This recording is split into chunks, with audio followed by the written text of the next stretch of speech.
കൃപാസനത്തിൽ കിട്ടിയിരിക്കുന്ന കർത്താവ് തന്ന കാരിസം എന്ന് പറയുന്നത് ഒരു മനുഷ്യൻ്റെ ജീവിതം ഒരു കാഷ്വാലിറ്റിയെ അഭിമുഖീകരിക്കുമ്പോൾ അത് കടമാകാം, രോഗമാകാം, ചിലപ്പോൾ ആശുപത്രിയിലെ വൈദ്യശാസ്ത്രം കൈയൊഴിഞ്ഞ അവസ്ഥയാകാം. അപ്പോൾ അതൊക്കെ മനുഷ്യനെ ഉണ്ടാക്കുന്ന പൊള്ളലും വേഗലുമൊക്കെ പറയാൻ പറ്റത്തില്ല. ഇങ്ങനെ ഒരു സാഹചര്യത്തിലൂടെ ചിലപ്പോൾ സാമ്പത്തിക തകർച്ചയാകാം, ജോലി ഇല്ലാതെ വരുന്ന അവസ്ഥയാകാം, അല്ലെങ്കിൽ നമ്മൾ എത്ര പരിശ്രമിച്ചിട്ടും വീണ്ടും വീണ്ടും പരാജയപ്പെട്ടിട്ട് നമ്മുടെ ഒരു ആത്മവിശ്വാസം തന്നെ നഷ്ടപ്പെടുന്ന അവസ്ഥയാണ്. പിന്നെ ജീവിതത്തിൽ കുടുംബത്തിലായാലും ശരി, നമ്മളുടെ ജോലിയും നമുക്ക് സാമ്പത്തികമൊക്കെ ഉണ്ട്, ജോലിയൊക്കെ നന്നായിട്ട് ചെയ്യുന്നുണ്ടെങ്കിൽ ഫാമിലിയിൽ നല്ല തകർച്ച ഉണ്ടെങ്കിൽ നമുക്ക് ആ സന്തോഷം ഫീൽ ചെയ്യാത്ത അവസ്ഥയാണ്. നമുക്ക് പ്രൊഫഷണലി സന്തോഷമുണ്ട്, പക്ഷേ ഫാമിലി നമുക്കത് ഫീൽ ചെയ്യുന്നില്ല. അതുകൊണ്ട് എന്തിനാണ് ഇതൊക്കെ ഇങ്ങനെയൊക്കെ ജീവിക്കണത്, ആർക്ക് വേണ്ടിയാണെന്നൊക്കെ നമുക്ക് തോന്നുപോയി. മക്കളൊക്കെ അവരുടെ തോന്നിവാസം പോലെയൊക്കെ ജീവിക്കണ കാണുമ്പോൾ എന്തിനാണ് ഇത്രയും നമ്മൾ കഷ്ടപ്പെടണം, ഉറക്കം നിൽക്കണത്, വിഷമിച്ച് നടക്കണത്, ഇത്രയും ഞെരുക്കം അനുഭവിക്കണത് ആർക്ക് വേണ്ടിയാണ്? ചിലപ്പോൾ ഭർത്താവിന് ഭാര്യയെക്കുറിച്ച് അങ്ങനെ തോന്നാം, ഭാര്യയ്ക്ക് ഭർത്താവിനെക്കുറിച്ച് തോന്നാം, ആർക്ക് വേണ്ടി. അപ്പം നമ്മൾ ചെയ്യണതേ നമ്മൾ കഷ്ടപ്പെടുകയും വിഷമിക്കുകയും ഞെരുങ്ങുകയും ഇല്ലായ്മയാകുക ചെയ്യുമ്പോഴേ ഈ വീട്ടിലെ കുഞ്ഞു പിള്ളേരുടെ കയ്യാങ്കളിയും അവരുടെ ഇതൊന്നും മനസ്സിലാക്കാത്ത രീതി ചില ആൾക്കാർ മരിച്ചവരുടെ വീട്ടിലിരുന്നുകൊണ്ട് വർത്തമാനം പറഞ്ഞ് ചിരിക്കണം കണ്ടിട്ടില്ലേ? അല്ല, നമ്മൾ ചില മരിപ്പ് വീട്ടിലേക്ക്, എല്ലാ വീട്ടിലാണ്, ചില മരിപ്പ് വീട്ടിലൊക്കെ ചെന്ന് കഴിഞ്ഞാലേ ശവത്തിൻ്റെ വഴിയിൽ അങ്ങനെ കിടക്കും, മറ്റുള്ളവരൊക്കെ അവിടെ ഇരുന്നൊക്കെ വർത്തമാനം പറഞ്ഞു. ഞാൻ പല വീട്ടിൽ കണ്ടിട്ടുണ്ട്. കഴിഞ്ഞ ആഴ്ചയിലൊരു മരിപ്പിന് പോയാൽ അപ്പോൾ ഈ ശവവുമായിട്ടൊരു ബന്ധമില്ല അവിടെ, അവിടെ ഇരുന്ന് വർത്തമാനം പറയുന്ന ആൾക്കാർക്ക് ഈ മരിച്ച ആളുമായിട്ടൊരു ബന്ധമില്ല. ഇത് മരിക്കണമെന്ന് നിർബന്ധമില്ല, ജീവിച്ചിരിക്കെ തന്നെ നമ്മളൊരു ശവം പോലെ കണ്ടിട്ട് മറ്റുള്ളവർക്ക് ഒരു ബന്ധം തോന്നത്തില്ല. നമ്മളിങ്ങനെ വിഷമിച്ച് നടക്കണമെന്നല്ലാതെ നമ്മുടെ വിഷമം ആർക്ക് വേണ്ടി നമ്മൾ വിഷമിക്കുന്നു എന്നൊക്കെ ഓർക്കുമ്പോഴേ ഈ എന്തിനാണ് നമ്മൾ ജീവിക്കണത് എന്നൊക്കെ തോന്നും. ഇത് ഓരോരുത്തർക്കും ഓരോ തരം അനുഭവങ്ങളാണ്. ഞാൻ പറയണത് നമ്മളെല്ലാവരും ഇങ്ങനെ മനുഷ്യരാൽ തോൽപ്പിക്കപ്പെടണമെന്നുള്ളൊരു അഭിപ്രായമാണ് എനിക്കുള്ളത്. ഒരു 10-21 ലക്ഷത്തോളം മനുഷ്യരെ കൗൺസിൽ ചെയ്യുമ്പോൾ എനിക്ക് തോന്നിയിരിക്കുന്നത് 2-3 കാര്യങ്ങൾ എനിക്ക് തോന്നിയിട്ടുണ്ട്. ഒരിക്കലും ഒരു ഭാര്യ മനസ്സ് നിറഞ്ഞ് ഒരു ഭർത്താവിനെ സ്നേഹിക്കരുതെന്ന് എനിക്ക് തോന്നിയിട്ടുണ്ട്.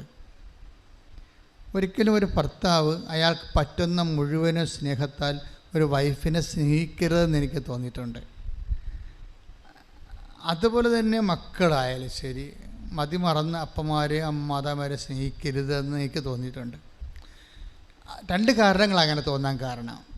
ഒന്ന്, നിങ്ങളുടെ ഈ മാനുഷിക സ്നേഹം കൂടുന്നതനുസരിച്ച് കൊണ്ട് ദൈവത്തിൻ്റെ സ്പേസ് കുറഞ്ഞു വരും.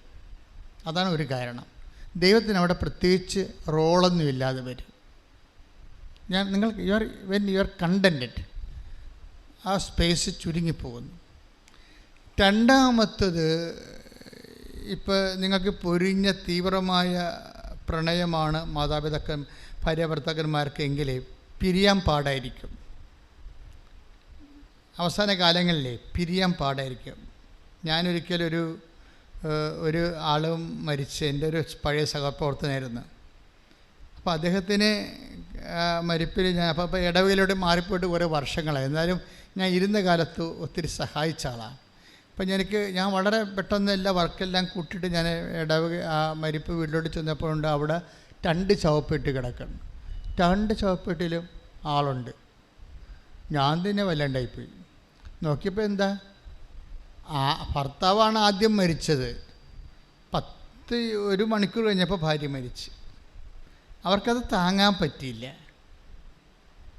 ഭർത്താവ് മരിച്ചത് ഇനിയിപ്പോൾ ആർക്ക് വേണ്ടി ജീവിച്ചിരിക്കണം എന്നുള്ള ഒരു പ്രോബ്ലം വന്നു. അപ്പോൾ പിന്നെ ഉടനെ ഹൃദയം ഓട്ടോമാറ്റിക്കായിട്ട് അതിൻ്റെ ഇടിപ്പൊക്കെ നിർത്തി. അങ്ങനെ ഒരു അവസ്ഥ സുവിശേഷപരമായിട്ട് നിലനിൽക്കുന്നതല്ല. ദാറ്റ് മീൻസ് നമുക്ക് ഭർത്താവിനോ ഭാര്യയ്ക്കോ വേണ്ടി അല്ലല്ലോ നമ്മൾ ജീവിക്കേണ്ടത്. ബേസിക്കായിട്ട് അതൊക്കെ നമ്മുടെ ജീവിതത്തിൽ ദൈവം തന്നതല്ലേ. ഏതെങ്കിലും ഒരു കാലത്ത് വന്ന് ചേർന്ന ആൾക്കാരാണ്. അവർ വന്ന് ചേർന്ന പോലെ തന്നെ അവർ പോകും ഏതെങ്കിലും സമയത്ത്. അവശേഷിക്കുന്നത് ആരാണ്? നമ്മളും ദൈവവും തമ്മിലാണ്. അപ്പം ദൈവത്തിന് സ്പേസ് ഇല്ലാത്ത ഒരു പ്രണയം, അത് ബന്ധം, സ്നേഹമൊക്കെ ഞാനത് പ്രൊമോട്ട് ചെയ്യത്തില്ല. അവിടെ ദൈവത്തിന് സ്പേസ് ഇല്ലല്ലോ. കാര്യത്തിൽ നമ്മൾ ഈ മരണം പോലെ സ്നേഹിച്ചപ്പോൾ സുഭാഷ് നമ്മുടെ ഇതില്ലേ സോങ് ഓഫ് ദി സോങ്സിൽ 8-ാം അധ്യായത്തിലെ ഉത്തമഗീതത്തിൽ പറഞ്ഞ സ്നേഹം മരണത്തെപ്പോലെ ശക്തമാണ്. അപ്പോൾ മരണത്തെപ്പോലെ ശക്തമായ സ്നേഹത്തിൽ പലപ്പോഴും ദൈവത്തിനൊരു സ്പേസ് ഉണ്ടാകത്തില്ല. അതുകൊണ്ട് ഇത് മനസ്സിലാക്കിയിട്ട് മനുഷ്യനെ അങ്ങനെയുള്ളൊരു എല്ലാം മറന്ന് സ്നേഹിക്കാനുള്ള ചാൻസ് ഉണ്ടെന്ന് മനസ്സിലാക്കിയിട്ട് ദൈവം അത് എന്താ വെച്ചാൽ ഇപ്പം നമ്മൾ മരണം പോലെ തീവ്രമായൊരു സ്നേഹം ആണ് നിൻ്റെ ജീവിത പങ്കാളിയുടെ മക്കളോട് നിനക്കുള്ളതെന്ന് വിചാരിച്ചോ. അപ്പോൾ സ്വാഭാവികമായിട്ട് അവർക്ക് എന്തെങ്കിലും സംഭവിക്കുകയോ അവർ നഷ്ടപ്പെടുകയോ ഒക്കെ ചെയ്തു കഴിഞ്ഞാൽ നീ പിന്നെ ഭ്രാന്തന്മാരെ പോലെ നടക്കും. ഭ്രാന്തന്മാരെല്ലാം ജീവിതത്തിലെല്ലാം തകർന്നു വന്ന് പറഞ്ഞ് നടക്കും. ഞാനൊരിടവക ചെന്നപ്പോൾ എല്ലാ ദിവസവും ഒരു 6 മണിയാകുമ്പോൾ ഒരു മനുഷ്യൻ കറുത്ത കോട്ടും കറുത്ത പാൻസും ഇട്ടുകൊണ്ട് സെമിത്തേരി വരും. അപ്പം അന്ന് ഞാൻ ബ്രദറാണ്, ഞാൻ സ്ഥലമൊന്നും പറയില്ല. അപ്പോൾ അത് അറിയുന്നൊരു ഇടവകയിലായിരുന്നു. അപ്പോൾ ആൾക്കാർക്ക് മനസ്സിലായി ഇന്ന ആളാണ് ഉദ്ദേശിക്കണമെന്ന്. അപ്പോൾ കറുത്ത കോട്ടും കറുത്ത പാൻസും ഇട്ടുകൊണ്ട് ഈ മനുഷ്യൻ 6 മണിക്ക് വരും. എന്നിട്ടൊരു കുഴിമാടത്തെ മലന്ന് കിടക്കും. എന്നിട്ട് 9 മണിയാകുമ്പോൾ നിലയം വിളിച്ച് വീട്ടിൽ പോകും. അയ്യോ, ആ ജീവിതകാലം മുഴുവനും അയാൾ അങ്ങനെ ചെയ്തു. അയാളുടെ വൈഫ് പെട്ടെന്ന് മരിച്ചു. അതാണ് സംഭവം. വൈഫിൻ്റെ കുഴിമാടത്തെ ഈ മനുഷ്യൻ എല്ലാ ദിവസവും 6 മണിക്ക് വരുന്നത്. അപ്പം ഞാൻ എൻ്റെ കണ്ണുകൊണ്ട് നേരെ കണ്ട കാര്യങ്ങളാണ്. അപ്പം അന്ന് ഞാൻ മനസ്സിലാക്കി ഇത് ഒരാൾ പോയാൽ അടുത്ത ആൾ പിന്നെ ലൈഫ് ഭ്രാന്തായി പോകുമ്പോൾ ജീവിതം തന്നെ മീനിങ്ലെസ് ആയി പോകും. അത് നിങ്ങളെ ഈ എല്ലാത്തിനേക്കാളുപരി ആ മനുഷ്യനെ സ്നേഹിച്ചിട്ടാണ്. അപ്പം മനുഷ്യന് ഇങ്ങനെ ഒരു ചാഞ്ചല്യം ഉണ്ട്, ഒരു ചായ്വുണ്ടെന്ന് മനസ്സിലാക്കിയിട്ടാണ് ദൈവം കൽപ്പന തന്നിരിക്കുന്നത്. അതാ കൽപ്പനകളുടെ ഒരു പോക്കതാണ്. എല്ലാത്തിനേക്കാളുപരി ദൈവത്തെ സ്നേഹിക്കുക, നിന്നെപ്പോലെ തന്നെ നിൻ്റെ അയൽക്കാരനെയും സ്നേഹിക്കുക. അപ്പോഴേ നമ്മളെപ്പോഴും ശ്രദ്ധിക്കേണ്ട കാര്യമാണ്, ഇങ്ങനെയുള്ള ഒരു അപകട മേഖലയിൽ പെട്ടവരെ നിങ്ങളെ അനുദപിക്കണം വേണ്ടത്. ഇപ്പോൾ ഭാര്യ മരിച്ചു, ഭർത്താവ് മരിച്ചു, മക്കൾ നിങ്ങളെ സ്നേഹിക്കണില്ല, അതുകൊണ്ട് നിങ്ങൾക്ക് ജീവിതമില്ല. ഇപ്പോൾ മക്കൾ സ്നേഹിക്കണില്ല എന്ന് പറഞ്ഞാൽ, ഇപ്പം മൂത്തവൻ കല്യാണം കഴിച്ചു, അല്ലെങ്കിൽ ഒരു മകനാണ്, അവൻ കല്യാണം കഴിച്ചു, അവനിപ്പോൾ അവൻ്റെ വൈഫിൻ്റെ കാര്യങ്ങളും വൈഫിനോട് ചോദിക്കുകയും അന്വേഷിക്കുകയൊക്കെ ചെയ്യുന്നതെന്ന് പറയുമ്പോൾ തന്നെ അവൻ്റെ അമ്മ പ്രാന്തിയെപ്പോലെ വൈഫിനെ കൊന്നാലും കുഴപ്പമില്ല, ആങ്ങളെ ചത്താലും കുഴപ്പമില്ല, നാത്തുവിൻ്റെ കണ്ണീര് കണ്ടാൽ മതി എന്നൊക്കെ പറഞ്ഞുള്ള നിലപാടിൽ ജീവിക്കുന്നത്. നിങ്ങളീ ഉടമ്പടി എടുത്തിട്ട് ചില ആൾക്കാർക്ക് ഏശണില്ലെന്ന് പറയാൻ കാരണം ഇതാണ്. ഇതൊരു പ്രശ്നമാണ്. കാരണം നിങ്ങളെ സുവിശേഷവിഹിതമായിട്ട് സുവിശേഷം സ്വീകരിച്ചിട്ടില്ല. സുവിശേഷം സ്വീകരിക്കാതെ, സുവിശേഷത്തിൻ്റെ അരുവിയെ ഉൾക്കൊള്ളാതെ നിങ്ങൾ ലോകത്തിൽ തൽക്കാലത്തേക്കൊരു ഫസ്റ്റ് എയ്ഡിന് വേണ്ടി വന്നിട്ടുള്ള ആൾക്കാരുണ്ട്. ഫസ്റ്റ് എയ്ഡിൽ ദൈവത്തിന് അത്ര താല്പര്യമില്ല. ചുമ്മാ ഡെറ്റോളൊക്കെ തേച്ച് ആ വ്രണം ഒഴുക്കി അങ്ങനെ നിങ്ങളെ പാക്കപ്പ് ചെയ്യുന്നതിൽ ദൈവത്തിന് പണ്ടേ താല്പര്യമില്ല, ഫസ്റ്റ് എയ്ഡിന്. അപ്പോൾ ഉടമ്പടി ഒരു ഫസ്റ്റ് എയ്ഡായിട്ട് എടുക്കരുത്. മറിച്ച് ഉടമ്പടിയിലോട്ട് വരുമ്പോൾ പേഴ്സൺ ടു പേഴ്സൺ റിലേഷൻഷിപ്പ് നമ്മൾ പൂർണ്ണമായി ദൈവത്തിലേക്ക് വരികയാണ്. പിന്നെ ദൈവമാണ് റീസെറ്റ് ചെയ്യണത്. ഇപ്പം ഞാനൊരു കാര്യം നിങ്ങൾ ചോദിക്കട്ടെ, ഇത് നിങ്ങൾ പതുക്കെ, ഞാൻ പറഞ്ഞില്ലേ, ഇത് ആദ്യമേ ഞാൻ പറഞ്ഞായിരുന്നു, ഇത് വലിയൊരു ഒറേഷൻസ് പ്രഘോഷണമായിട്ട് എടുക്കരുത്. നമ്മൾ കടന്നു പോകുന്ന കാലാവസ്ഥകളെ സുവിശേഷ വിഹിതമായി അതിൻ്റെ വചന പരിസരം നോക്കിയിട്ട് സ്യൂട്ടബിളാക്കി എടുക്കുകയാണ് നമ്മൾ ചെയ്യണത്. വളരെ ശാസ്ത്രീയമായിട്ട് അത് സ്യൂട്ടബിളാക്കി. ഉടമ്പടിയുടെ ഒരു ബയോളജി അതാണ് ഉടമ്പടിയുടെ. ഇപ്പോൾ ഉദാഹരണത്തിന് ചിലപ്പോൾ ദൈവം തന്നെ കാലാവസ്ഥ, ഇപ്പം നമുക്കൊരു കുഴപ്പമില്ലാണ്ടിരിക്കുകയാണ്, ജോലിയുണ്ട്, വീടുണ്ട്, വിവാഹമുണ്ട്, മക്കളുണ്ട്, ഭാര്യയുണ്ട്, കുഞ്ഞുങ്ങളുണ്ട്, നല്ല ആഹാരം കിട്ടുന്നുണ്ട്, ബന്ധുക്കളുണ്ട്, നമ്മൾ പോകുന്നുണ്ട്, അഴിയത്തിൽ പങ്കെടുക്കുന്നു, നമ്മൾ അവിടെയൊക്കെ ചെല്ലുമ്പോൾ അവർ ഹീറോയാണ് എന്നൊക്കെ വിചാരിച്ചോ. നിങ്ങൾക്ക് വലിയ കുഴപ്പമൊന്നുമില്ല, യു ആർ നോട്ട് ട്രബിൾഡ്.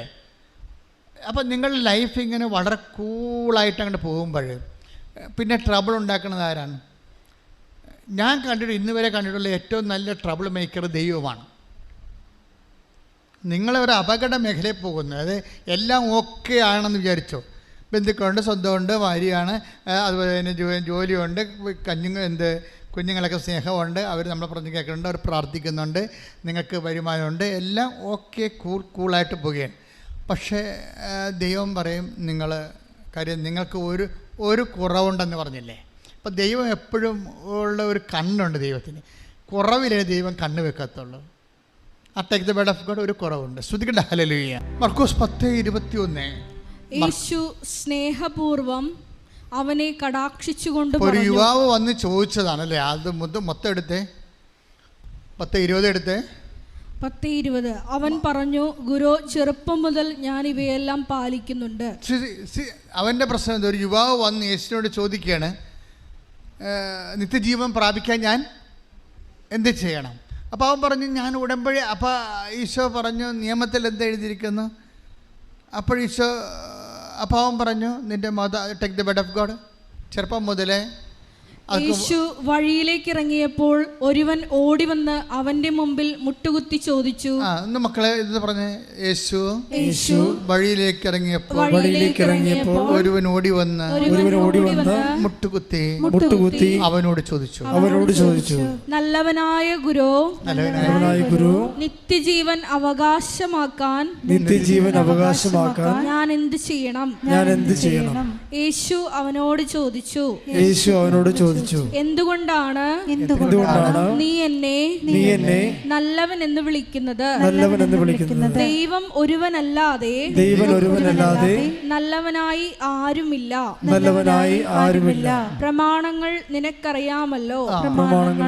പതുക്കെ ഉടമ്പടിയിലോട്ട് വരിക. കണ്ട, പ്രമാണത്തെട്ട് തൊട്ട് കണ്ട, നിത്യജീവൻ പ്രാപിക്കാൻ ഞാൻ എന്ത് ചെയ്യണമെന്ന് പറയുമ്പോഴേ അതിനെ കവനന്റുമായിട്ട് കണക്ട് ചെയ്യണം. കണ്ടില്ലേ?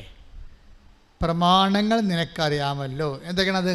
കൊല്ലരുത്, വ്യഭിചാരം ചെയ്യരുത്, മോഷ്ടിക്കരുത്, കള്ളസാക്ഷ്യം നൽകരുത്, വഞ്ചിക്കരുത്, പിതാവിനെയും മാതാവിനെയും ബഹുമാനിക്കുക. അവൻ പറഞ്ഞു, ഗുരു, ചെറുപ്പം മുതൽ ഞാൻ ഇവയെല്ലാം പാലിക്കുന്നുണ്ട്. He is leading a covenantal life. അവനൊരു ഉടമ്പടി ജീവിതമാണ്. പ്രമാണങ്ങൾ അനുസരിച്ച് ജീവിക്കുന്നത് എന്താണ്? ഒരു ഉടമ്പടി, ദൈവമായിട്ട് ചെയ്ത ഉടമ്പടി ജീവിതമാണ്. അപ്പോൾ അവൻ പറയുന്നു, ഞാനൊരു ഉടമ്പടി ജീവിതമാണ് കാഴ്ചവെക്കുന്നത്. നമ്മളും പലരും ഉടമ്പടി എടുത്തതല്ലേ, പുതുക്കിയതല്ലേ. അപ്പം അവൻ പറഞ്ഞത് എന്താണ്? ഞാൻ ചെറുപ്പം മുതൽ ഇതൊക്കെ പാലിക്കുന്നുണ്ട്, ഞാൻ ഒരു ഉടമ്പടി ജീവിതമാണ് ജീവിക്കുന്നത്. ഓക്കെ. അപ്പോഴീശോ എന്താ പറഞ്ഞു? യേശു സ്നേഹപൂർവം അവനെ കടാക്ഷിച്ചുകൊണ്ട് പറഞ്ഞു. ഉടമ്പടി ജീവിതം ജീവിച്ച കർത്താവിന് നിങ്ങളോട് സ്നേഹം ഉണ്ടാവുന്ന ഉറപ്പല്ലേ? സ്നേഹപൂർവ്വമാണല്ല. ചിലപ്പോഴത്തൊക്കെ ഈശോ കോപത്തോടെ വീക്ഷിച്ചെന്ന് പറയും അല്ലെ. കൈ സൂക്ഷിച്ച് പോയവനെ സുഖപ്പെടുത്തുന്ന സമയത്ത് സാപത്തിൽ ഇത് ചെയ്യരുത്, വേറെ ദിവസം വേണമെങ്കിൽ എന്നാ വേണമെങ്കിൽ ചെയ്തോളാൻ വേണ്ടി സാപത്ത് അധികാരി, സിനഗോഗ് അധികാരി പറയുമ്പോഴേ യേശു അവനെ കോപത്തോടെ വീക്ഷിച്ചെന്നാണ് പറയണത്. പക്ഷേ ഇവിടെ അങ്ങനെയല്ല. കവനൻ്റ് ചെയ്ത് ജീവിക്കുന്ന, ഉടമ്പടി ചെയ്ത് ജീവിക്കുന്നവനെ പുതുക്കിയവനോടും ഉടമ്പടി എടുത്തവനോടും യേശു സ്നേഹത്തോടെ, അത് നിങ്ങൾക്കും എനിക്കും ഉള്ള ഒരു മോട്ടോവാണ്. എന്താണ്? ഒന്ന് വായിച്ചത്. യേശു സ്നേഹപൂർവം അവനെ കടാക്ഷിച്ചുകൊണ്ട് പറഞ്ഞു, നിനക്ക് ഒരു കുറവുണ്ട്. ഇതാണ് പ്രോബ്ലം. ഇപ്പൊ കവനന്റൽ ലൈഫ് ആണെങ്കിലും ദൈവം നോക്കണത് എന്താണ്? അടുത്ത കുറവ് എന്താണ്? ഇതാണ് പ്രശ്നം. നമ്മൾ we are leading a covenantal sincere life, but Jesus is looking for another fault. ഇനി വേറെ എന്തെങ്കിലും കുറവുണ്ടോ? മനസ്സിലായില്ലേ? ഓരോ ആൾക്കാരും ഉടമ്പടി പുതുക്കുമ്പോൾ കുറവുകൾ ഇതുപോലെ നോക്കിക്കൊണ്ടേയിരിക്കണം. ആസ് യൂഷ്വൽ നമ്മൾ ഉടമ്പടി പുതുക്കുമ്പോൾ ഞങ്ങൾ ഒരു ചാർട്ട് നിങ്ങൾക്ക് തന്നിട്ടുണ്ട്. എന്താണ് തന്നിരിക്കുന്നത്? Clap your hands and sing the law. 45-ാം സങ്കീർത്തനത്തിലെ clap, Christian life assessment paper. ഈ അസസ്മെൻ്റ് അനുസരിച്ചുകൊണ്ട് നമുക്ക് സ്വാഭാവികമായിട്ട് ഒരു നോർമൽ അസസ്മെൻറ്റ് നടക്കുന്നുണ്ട്. പലരും അതനുസരിച്ച് തന്നെയാണ് ജീവിക്കുന്നത്. പക്ഷേ ഇങ്ങനെ അസസ്മെൻറ്റ് നമ്മളുടെ 10% അസസ്മെൻറ്റ് കറക്റ്റാണെന്ന് പറഞ്ഞ് നിങ്ങൾക്ക് അറിയാമല്ലോ, ആ അസസ്മെൻറ്റിൽ തന്നെ ഒരു 65% മാർക്ക് കൂടുതൽ, 70 മാർക്ക് കൂടുതൽ ആർക്കും കിട്ടണില്ല. 70 മാർക്കിൽ കൂടുതൽ അസസ്മെൻറ്റിന് കിട്ടണില്ല. നിങ്ങൾ നോക്കിയാൽ മതി. അപ്പോൾ 70 മാർക്ക് കിട്ടുന്നവരെ ഞങ്ങളെ സംബന്ധിച്ചിടത്തോളം ഞങ്ങളുടെ സ്റ്റാൻഡേർഡ് ഓഫ് റെഫറൻസിൽ നിങ്ങൾ 90 മാർക്കുണ്ട്. പക്ഷേ we are not giving it. നിങ്ങളങ്ങനെ പെട്ടെന്ന് കയറി നിങ്ങൾക്കുറിച്ച് ആവശ്യമില്ലാത്ത കോൺഫിഡൻസ് ഉണ്ടാകാതിരിക്കാൻ വേണ്ടി മാർക്ക് പിടിച്ചാണ് ഇടണത്. പക്ഷേ അങ്ങനെ നിങ്ങൾക്ക് 90 മാർക്ക് തന്നെന്ന് വിചാരിച്ചോ? നിങ്ങളുടെ ക്രിസ്ത്യൻ അസസ്മെൻറ്റിൽ ജീവിതത്തിൽ വി ആർ സോ സാറ്റിസ്ഫൈഡ് എന്നും പറഞ്ഞുകൊണ്ട് നിങ്ങൾക്ക് 90 മാർക്ക് തന്നെന്ന് വിചാരിച്ചോ? പക്ഷേ അപ്പോഴും ജീസസിൻ്റെ മൈൻഡ് സെറ്റ് അങ്ങനെയല്ല. അടുത്ത കുറവ് എന്താണെന്ന് നോക്കൂ. നിനക്ക് ഒരു കുറവുണ്ട്. ഈശോ പറഞ്ഞു കേട്ടില്ല, നിനക്കൊരു കുറവുണ്ട്. പോയി ഒന്ന് പറഞ്ഞു, നിനക്കൊരു കുറവുണ്ട്. പോയി നിനക്കുള്ളതെല്ലാം വിറ്റ് ദരിദ്രർക്ക് കൊടുക്കുക. അപ്പോൾ സ്വർഗത്തിൽ നിനക്ക് നിക്ഷേപമുണ്ടാകും. പിന്നെ വന്ന് ഈ കുറവെന്ന് പറയണത് സ്വർഗത്തിലെ നിക്ഷേപം കണ്ടുകൊണ്ട് വേണം. ഒരു പരിധി കഴിഞ്ഞാൽ പിന്നീട് സ്വർഗത്തിലെ നിക്ഷേപം കണ്ടുകൊണ്ട് വേണം നമ്മൾ നമ്മുടെ മൂവ്മെൻറ്റ് ചെയ്യാൻ. സ്വർഗത്തിൽ നിനക്ക് നിക്ഷേപം ഉണ്ടാകും. അടുത്ത വായിച്ചേ. പിന്നെ വന്ന് എന്നെ അനുഗമിക്കുക. ഇത് ബേസിക്കായിട്ട് നമുക്കറിയില്ല. സുവിശേഷം ഈ പൂച്ചയെ പിടിച്ച് എങ്ങനെ എറിഞ്ഞാലും 4 കാലേ വന്ന് ലാൻഡാവും അല്ലേ? അതുപോലെ ഉടമ്പടിയുടെ എല്ലാത്തിനും അൾട്ടിമേറ്റ് എയിം എന്താണ്? ദൈവത്തെ അനുഗമിക്കുകയാണ്. ഇപ്പം അവൻ പറയണ പോലെ ചെയ്യുന്നതല്ലേ ഇതിൻ്റെ മെക്കാനിസം അതല്ലേ ഉള്ളൂ. നിങ്ങളൊന്ന് ചിന്തിച്ച് നോക്കിയേ. 2000 കൊല്ലമായി സഭ ഇവിടെ പുലരുന്നത്. അവൻ പറയണ പോലെ ചെയ്യാൻ വേണ്ടിയുള്ള വചനങ്ങൾ എത്രയോ കോടാനുകോടി പള്ളികളിൽ ആയിരക്കണക്കിന് കൊല്ലങ്ങൾ വായിച്ചെങ്കിലും നമ്മളോടാണ് അതിൻ്റെ അകത്ത് രഹസ്യം പറഞ്ഞത്. എന്താണ്? അവൻ പറഞ്ഞതുപോലെ ചെയ്യണത് വെള്ളം കോരി ഒഴിക്കണ ഏർപ്പാടല്ല, ക്രിസ്തു പറയണ പോലെ ജീവിക്കുന്നതാണെന്നുള്ളത് അമ്മ മാതാവിൻ്റെ മധ്യസ്ഥയിലാണ് നമുക്ക് കിട്ടി. അങ്ങനെയാണ് ഉടമ്പടി ആയിപ്പോയത്. അത് നമ്മളെല്ലാവരും ചെയ്യണത് എന്താണ്? അവൻ പറഞ്ഞതുപോലെയാണ് ചെയ്യുന്നത്. കേരള സഭ ഇങ്ങനൊരു പുതിയ ഒരു മൂവ്മെൻറ്റ് വന്നപ്പോൾ എന്തുകൊണ്ടാണ് ഒരു മെത്രാമാച്ചന്മാർ പോലും ഇതിനോട് ഒരു നിരസം പോലും ഒരു പുതിയ പ്രാർത്ഥനയോട് ഒരു സംശയം പോലും കാണിക്കാൻ? എന്താണ്? സഭ തന്നെ ഇവിടെ നിലനിൽക്കുന്നതിൻ്റെ ഉദ്ദേശം എന്താണ്? അവൻ പറയണ പോലെ ജനത്തെ കൊണ്ട് ചെയ്യിക്കാനാണ്. അവിടെ അതിൻ്റെ അകത്ത് വേറെ ഒരു മിസ്റ്റേക്കും ഇല്ല സംഭവം. പിന്നെ അവനെ ചെയ്യിക്കുന്ന രീതികൾ സ്വാഭാവികമായിട്ടും വ്യത്യസ്തമാണ്. ചെയ്യിക്കുന്ന രീതികളിൽ ഉപയോഗിച്ചിരിക്കുന്ന മെത്തേഡുകൾ വ്യത്യാസമാണ്. മെത്തേഡ് പക്ഷേ ഇറ്റ് ഈസ് ബിബ്ലിക്കൽ, പക്കാ ബിബ്ലിക്കലാണ്. ഇപ്പോൾ ഉപ്പായാലും അതുപോലെ തന്നെ തിരിയായാലും ഇപ്പം even the green colour. Isaiah എടുത്ത മോളെ, ഐസയല്ല, ഹെബ്രായർ 9:4 എടുത്ത് ശ്രുതികട്ടെ. അതിൽ സ്വർണം കൊണ്ടുള്ള ധൂപപീഠവും എല്ലാ വശവും പൊന്നു പൊതിഞ്ഞ വാഗ്ദാന പേടകവും ഉണ്ടായിരുന്നു. വാഗ്ദാന പേടകത്തെക്കുറിച്ച് പറയുന്ന ഹെബ്രായർ 9:4. അതിൽ സ്വർണം കൊണ്ടുള്ള ധൂപപീഠവും സ്വർണം കൊണ്ടുള്ള ധൂപപീഠവും എല്ലാ വശവും പൊന്നു പൊതിഞ്ഞ വാഗ്ദാന പേടകവും ഉണ്ടായിരുന്നു. മന്ന വെച്ചിരുന്ന സ്വർണ്ണ കലശവും അഹരോന്റെ തളിർത്ത വടിയും.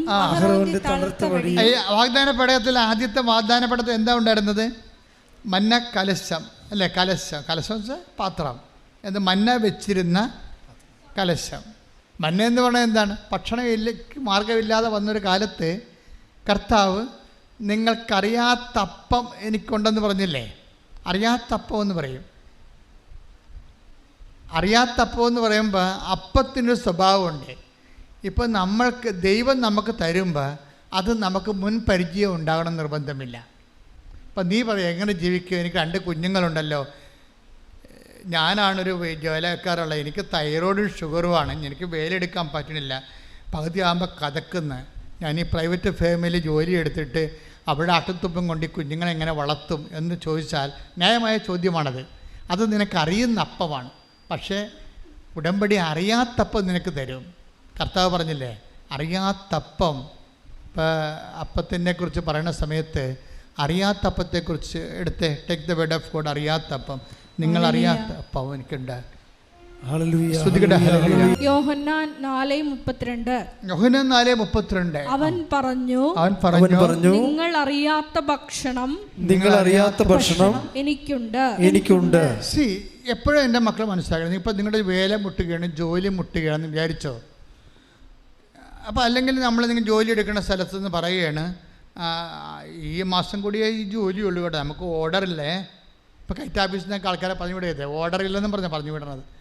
അടുത്ത മാസം നമുക്ക് ഓർഡർ ഇല്ലെന്ന് പറയും. അപ്പോൾ നിങ്ങൾ വിചാരിക്കും നിങ്ങൾ അപ്പം തന്നെ ഡൗണായി പോകും. അടുത്ത മാസം എങ്ങനെ പീഡിയ കച്ചവടം പറ്റുകടയിൽ എങ്ങനെ പൈസ കൊടുക്കണമെന്ന് പറയും. എങ്ങനെ പറ്റുകടയിൽ പൈസ കൊടുക്കണമെന്ന് പറഞ്ഞത് നിങ്ങൾ വിഷമിച്ചിടുമ്പോൾ രാത്രി വൈകുന്നേരം വന്ന് വൈഫിൻ്റെ വഴി അടുത്ത മാസം മുതൽ അങ്ങോട്ട് ചെല്ലണമെന്നാണ് പറഞ്ഞിരിക്കണമെന്ന് പറയും. അപ്പോൾ അവരും വിഷമിക്കും. നിങ്ങൾ വിശ്വാസികളാണെങ്കിൽ വിഷമിക്കേണ്ട കാര്യമില്ല. കാര്യം നമ്മൾ വാഗ്ദാനങ്ങൾ ജീവിക്കുന്നവരാണ്. ഗുരു ഭക്ഷണം കഴിച്ചാലും എന്ന് പറയുമ്പോൾ ഈശോ എന്താ പറഞ്ഞത്? നിങ്ങളറിയാത്തപ്പം എനിക്കുണ്ട്. അപ്പം ദൈവത്തിൻ്റെ കയ്യിലുള്ള അപ്പമാണ് അറിയാത്തപ്പം. അതായത് ദൈവത്തിൻ്റെ കയ്യിൽ നിങ്ങളെക്കുറിച്ചുള്ള പദ്ധതിയില്ലേ? എനിക്ക് നിങ്ങളെക്കുറിച്ചൊരു പദ്ധതി ഉണ്ടെന്ന് പറഞ്ഞില്ല, അതാണ് ഈ അറിയാത്തപ്പം. Take the word of God. എനിക്ക് നിങ്ങളെക്കുറിച്ച് പദ്ധതിയുണ്ട്. 29:11 കർത്താവ് അരുളി ചെയ്യുന്നു നിങ്ങളെക്കുറിച്ചുള്ള പദ്ധതി എന്റെ മനസ്സിലുണ്ട്. ഒന്ന് കൈയടിച്ച്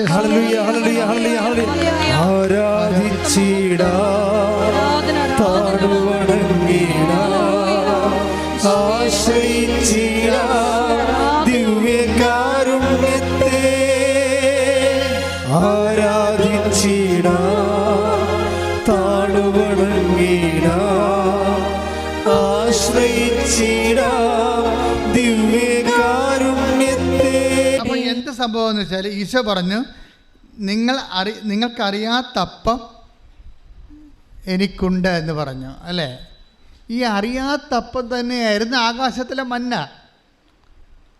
ആകാശത്തിലെ മന്ന എന്ന് പറഞ്ഞ പിതാക്കന്മാർ ഭക്ഷിച്ചില്ലേ? Take the word of God. ആകാശത്തിലെ മന്ന. ശ്രദ്ധിക്കട്ടെ. 16-ാം അധ്യായം 14-15 വചനങ്ങൾ. മഞ്ഞുരുകിയപ്പോൾ മരുഭൂമിയുടെ ഉപരിതലത്തിൽ പൊടിമഞ്ഞുപോലെ വെളുത്തുരുണ്ട് ലോലമായ ഒരു വസ്തു കാണപ്പെട്ടു. ഇസ്രായേൽക്കാർ ഇത് കണ്ടപ്പോൾ പരസ്പരം ചോദിച്ചു ഇതെന്താണ്? അതെന്താണെന്ന് അവർ അറിഞ്ഞിരുന്നില്ല. അപ്പോൾ മോശ അവരോട് പറഞ്ഞു കർത്താവ് നിങ്ങൾക്ക് ഭക്ഷണമായി തന്നിരിക്കുന്ന അപ്പമാണിത്. അത് എന്താണെന്ന് അവരറിഞ്ഞിരുന്നില്ല അല്ലേ? അത് തന്നെയാണ് അറിയാത്തപ്പം. നിങ്ങൾ അറിയാത്തപ്പം എനിക്കുണ്ട്. അതായത് എപ്പോഴും നമ്മൾ ശ്രദ്ധിക്കുക, നമ്മൾക്ക് അറിയണമെന്ന് നിർബന്ധമില്ല. നമ്മളെങ്ങനെ ജീവിക്കുമെന്നുള്ളത് ചില സമയത്ത് നമ്മൾക്ക് അറിയണമെന്നില്ല. പക്ഷേ ദൈവത്തിനറിയാം. കാരണം എന്താ, എനിക്ക് നിങ്ങളെക്കുറിച്ചൊരു പദ്ധതി ഉണ്ട്. കഴിഞ്ഞ ദിവസങ്ങളിലൊരു സാക്ഷ്യം ഉണ്ടായി. സാക്ഷ്യം എന്ന് വെച്ചാൽ ഒരു പാവപ്പെട്ട വീട്ടിലാണ്, ചെല്ലാനത്ത്. അപ്പോൾ അവൻ്റെ അമ്മ ഇവിടെ വന്ന് ഉടമ്പടി എടുത്തപ്പോൾ അവന് കപ്പൽ കാശ് കൊടുത്ത് നിൽക്കുന്ന പാർട്ടിയാണ്. ക്യാപ്റ്റൻ പരീക്ഷയൊക്കെ എഴുതിയിട്ടേ നമ്മുടെ ഈ മർച്ചൻ്റ് ടീമിലൊക്കെ പൈസ കൊടുക്കൂല. പഠിക്കണമെങ്കിൽ 4 ലക്ഷമാണ്. പിന്നെ ഏതെങ്കിലും കപ്പലൊക്കെ ആണെങ്കിൽ 3 ലക്ഷം 2 ലക്ഷമൊക്കെ കൊടുക്കേണ്ടി വരും. അപ്പോൾ 4 ലക്ഷം വരെ കൊടുത്തിട്ട് ഇന്നുവരെ ജോലി കിട്ടാത്തവരുമുണ്ട്. കാര്യം അത് വേറെ ഒരു നമ്മൾ പറയുന്ന അത്ര ഈസി അല്ല അവിടെ കിട്ടാൻ. കാര്യം അതെല്ലാം ക്യാപ്റ്റൻസ് 6 മാസം കഴിയുമ്പോൾ ഇറങ്ങും, ചിലപ്പോൾ 1 കൊല്ലം കഴിയുമ്പോൾ ഇറങ്ങും. അവൻ്റെ ക്രൂ എല്ലാം ഇറങ്ങും. പിന്നെ പുതിയ ക്യാപ്റ്റൻ കയറുമ്പോൾ അവൻ്റെ ക്രൂ അനുസരിച്ച് എനിക്ക് 4 ലക്ഷം 3 ലക്ഷം വെച്ച് വാങ്ങിച്ചിരിക്കുന്ന ആൾക്കാരാണ് കയറുന്നത്. അപ്പോൾ ഇവൻ്റെ ജോലി പോകും. ഇത് ഭയങ്കര റിസ്ക് പിടിച്ച പരിപാടിയാണിത് പലർക്കും. കയറി രക്ഷപ്പെട്ടവൻ ചിലപ്പോൾ രക്ഷപ്പെട്ടു പോകും. അവൻ്റെ ശമ്പളം എന്നൊക്കെ പറഞ്ഞാൽ വല്ലാത്ത പെസക്ക് ശമ്പളമായത് കാരണം യൂത്തെല്ലാം അതിനകത്ത് ഇടിച്ച് നിൽക്കുകയാണ് സംഭവം. പക്ഷേ ഇത് ഈ പാവപ്പെട്ടവനെ റെക്കമെൻഡ് ചെയ്യാനോ കൊടുക്കാനോ കാശില്ല. 4 ലക്ഷം ചോദിച്ചാൽ കൊടുക്കാനില്ല. അപ്പോഴങ്ങനെ അവൻ്റെ അമ്മ ഉടമ്പടി ചെയ്തപ്പോൾ മാതാവ് പൈസ ആദ്യം മേടിക്കാത്ത ഒരു ഷിപ്പിലെ ക്യാപ്റ്റന് ലിങ്ക് കിട്ടി. പൈസ ആദ്യം അത് വളരെ കുറച്ച് പൈസ മേടിച്ചിട്ട് ഇവൻ പെട്ടെന്ന് ഷിപ്പിൽ കയറി. ഷിപ്പിൽ കയറി കഴിഞ്ഞപ്പോൾ പക്ഷെ അവിടെ ചെന്നപ്പോൾ ഒരു പ്രശ്നം. എന്താണ് പ്രശ്നം? കഴിഞ്ഞ ദിവസത്ത് നടന്ന, ഈ ആഴ്ച നടന്ന സാക്ഷ്യമാണ്. ഞാൻ അപ്പോൾ ചെയ്തിട്ടുണ്ട്, നിങ്ങൾ നോക്കിയാൽ മതി. അവിടെ ചെന്നപ്പോൾ ഈ പറഞ്ഞ പോലെ ഒരു മനുഷ്യനെ അവിടെ പരിചയമില്ല. കാശ് വാങ്ങി ഇവനെ കയറ്റിയ ആൾ കപ്പലിലില്ല. കപ്പലുള്ളത് വേറെ ആൾക്കാരാണ്, പക്ക ഹിന്ദിക്കാരാണ് മുഴുവനും. എല്ലാം ഗുജറാത്തി വാലാസാണ് മുഴുവനും. ഇവനോട് ആണെങ്കിൽ ദ്രാവിഡന്മാരെ നമ്മൾ അങ്ങോട്ട് ചെല്ലുന്തോറും നമ്മൾ മദ്രാസി എന്നേ വിളിക്കണം. പട്ടാളക്കാർക്ക് ഇത് ഭയങ്കര പ്രശ്നമാണ്. അവർ മലയാളീസിനെ മദ്രാസി എന്നേ വിളിക്കത്തുള്ളൂ. അപ്പോൾ അവർക്ക് അങ്ങനെ ഒരു വംശീയമായിട്ടുള്ള കുറച്ച് ചുരുക്കൊക്കെ ഉള്ള ചില ആൾക്കാർ, എല്ലാവരും അല്ല. അപ്പോൾ ഇവൻ ചെന്ന് പെട്ടിരിക്കുന്ന സ്ഥലം വളരെ മോശമാണ്. ഇവനോട് അവർ വളരെ സഹകരിക്കണില്ല, ഇവന് വർക്ക് കാണിച്ചു കൊടുക്കണില്ല. എൻജിൻ റൂമിലാണ് വർക്ക് ചെയ്യേണ്ടത്. അവിടെയൊക്കെ ഇവന് യാതൊരുവിധ സപ്പോർട്ടും കിട്ടണില്ല. ഇവന് വെറുതെ നിൽക്കേണ്ടി വരികയാണ്. അപ്പോൾ ഇവനെ വിളിച്ചു പറഞ്ഞു, അമ്മ ഭയങ്കര കഷ്ടപ്പാടാണ് ഇവിടെ എന്ന് പറഞ്ഞു. അപ്പോൾ ഉടനെ അമ്മ പറഞ്ഞ്, ഞാൻ പ്രത്യക്ഷീണ പ്രാർത്ഥിച്ചെല്ലാം മോനെ എന്ന് പറയും. പ്രശ്നം ഇതാണ് വെച്ചാൽ പാവപ്പെട്ടവൻ ജീവിക്കേണ്ട ഈ പ്രത്യക്ഷീണ പ്രാർത്ഥന കൊണ്ടാണ്. അവന് വേറെ ഇല്ല. ഈ ഹിന്ദിക്കാരൻ ക്യാപ്റ്റനോടെങ്കിലും നമുക്ക് എങ്ങനെയാണ് എതിരിടാൻ പറ്റേണ്ടത്? നമ്മൾ ഈ പ്രത്യക്ഷീണ പ്രാർത്ഥന വെച്ചാണ് ഇത്. വിശ്വാസി എന്ന് പറഞ്ഞാൽ അതാണ്, വിശ്വാസിയെ തളരാതെ. ശ്രദ്ധിക്കട്ടെ, ഹല്ലേലൂയ. ഈ മഹാസംഭവത്തെ ഈ ചേച്ചി കൈകാര്യം ചെയ്യുന്ന രീതി കണ്ട എന്താ പറയുന്നത്? ഞാൻ പ്രത്യക്ഷീണ പ്രാർത്ഥന ചൊല്ലി അമ്മയോട് പറഞ്ഞിട്ടുണ്ട് നിനക്ക് വേറെ ജോലി തരാൻ. നീ ആ പഴയ നിന്നെ ആ കപ്പലിൽ കയറ്റിയ ആളെ വിളിക്കാൻ പറയും. ഉടനെ ഈ കപ്പലിൽ കയറ്റിയ ആൾ പുറത്ത് നിൽക്കണില്ല. അയാളെ വിളിച്ചു പറഞ്ഞ, സാറേ ഇവിടെ എനിക്കൊന്നും ചെയ്യിക്കണില്ല, എല്ലാം ഹിന്ദിക്കാരാണ്. എന്നെ എൻജിൻ റൂമിൽ പോലും എനിക്ക് വർക്കിന് സഹകരണം കിട്ടണില്ല. എന്നെ അവർക്ക് അല്പം തെറ്റുമ്പോൾ അവരെൻ്റെ കഴുത്തേക്ക് കയറിയിട്ട് ഹിന്ദിയിൽ തെറി വിളിക്കണം. എനിക്കിവിടെ നിൽക്കക്കള്ളിയില്ല, ഞാൻ എന്ത് ചെയ്യും എന്ന് ചോദിക്കും. ഉടനെ ഈ ആദ്യം കയറ്റിയ ആൾ അവനോട് പറയും, 300 കിലോമീറ്റർ അകലെ, ഗുജറാത്തിൽ നിന്ന് 300 കിലോമീറ്റർ അകലെ വേറെ ഒരു കപ്പൽ വന്നിട്ടുണ്ട്. ഇവന് 300 കിലോമീറ്റർ അവിടെ നമ്മൾ ഇവിടെ കൂടി കേരളത്തിൽ പോണ പോലെ പോകാൻ പറ്റുക? ഒറ്റയ്ക്കേ ഉള്ളൂ പാവപ്പെട്ടവൻ.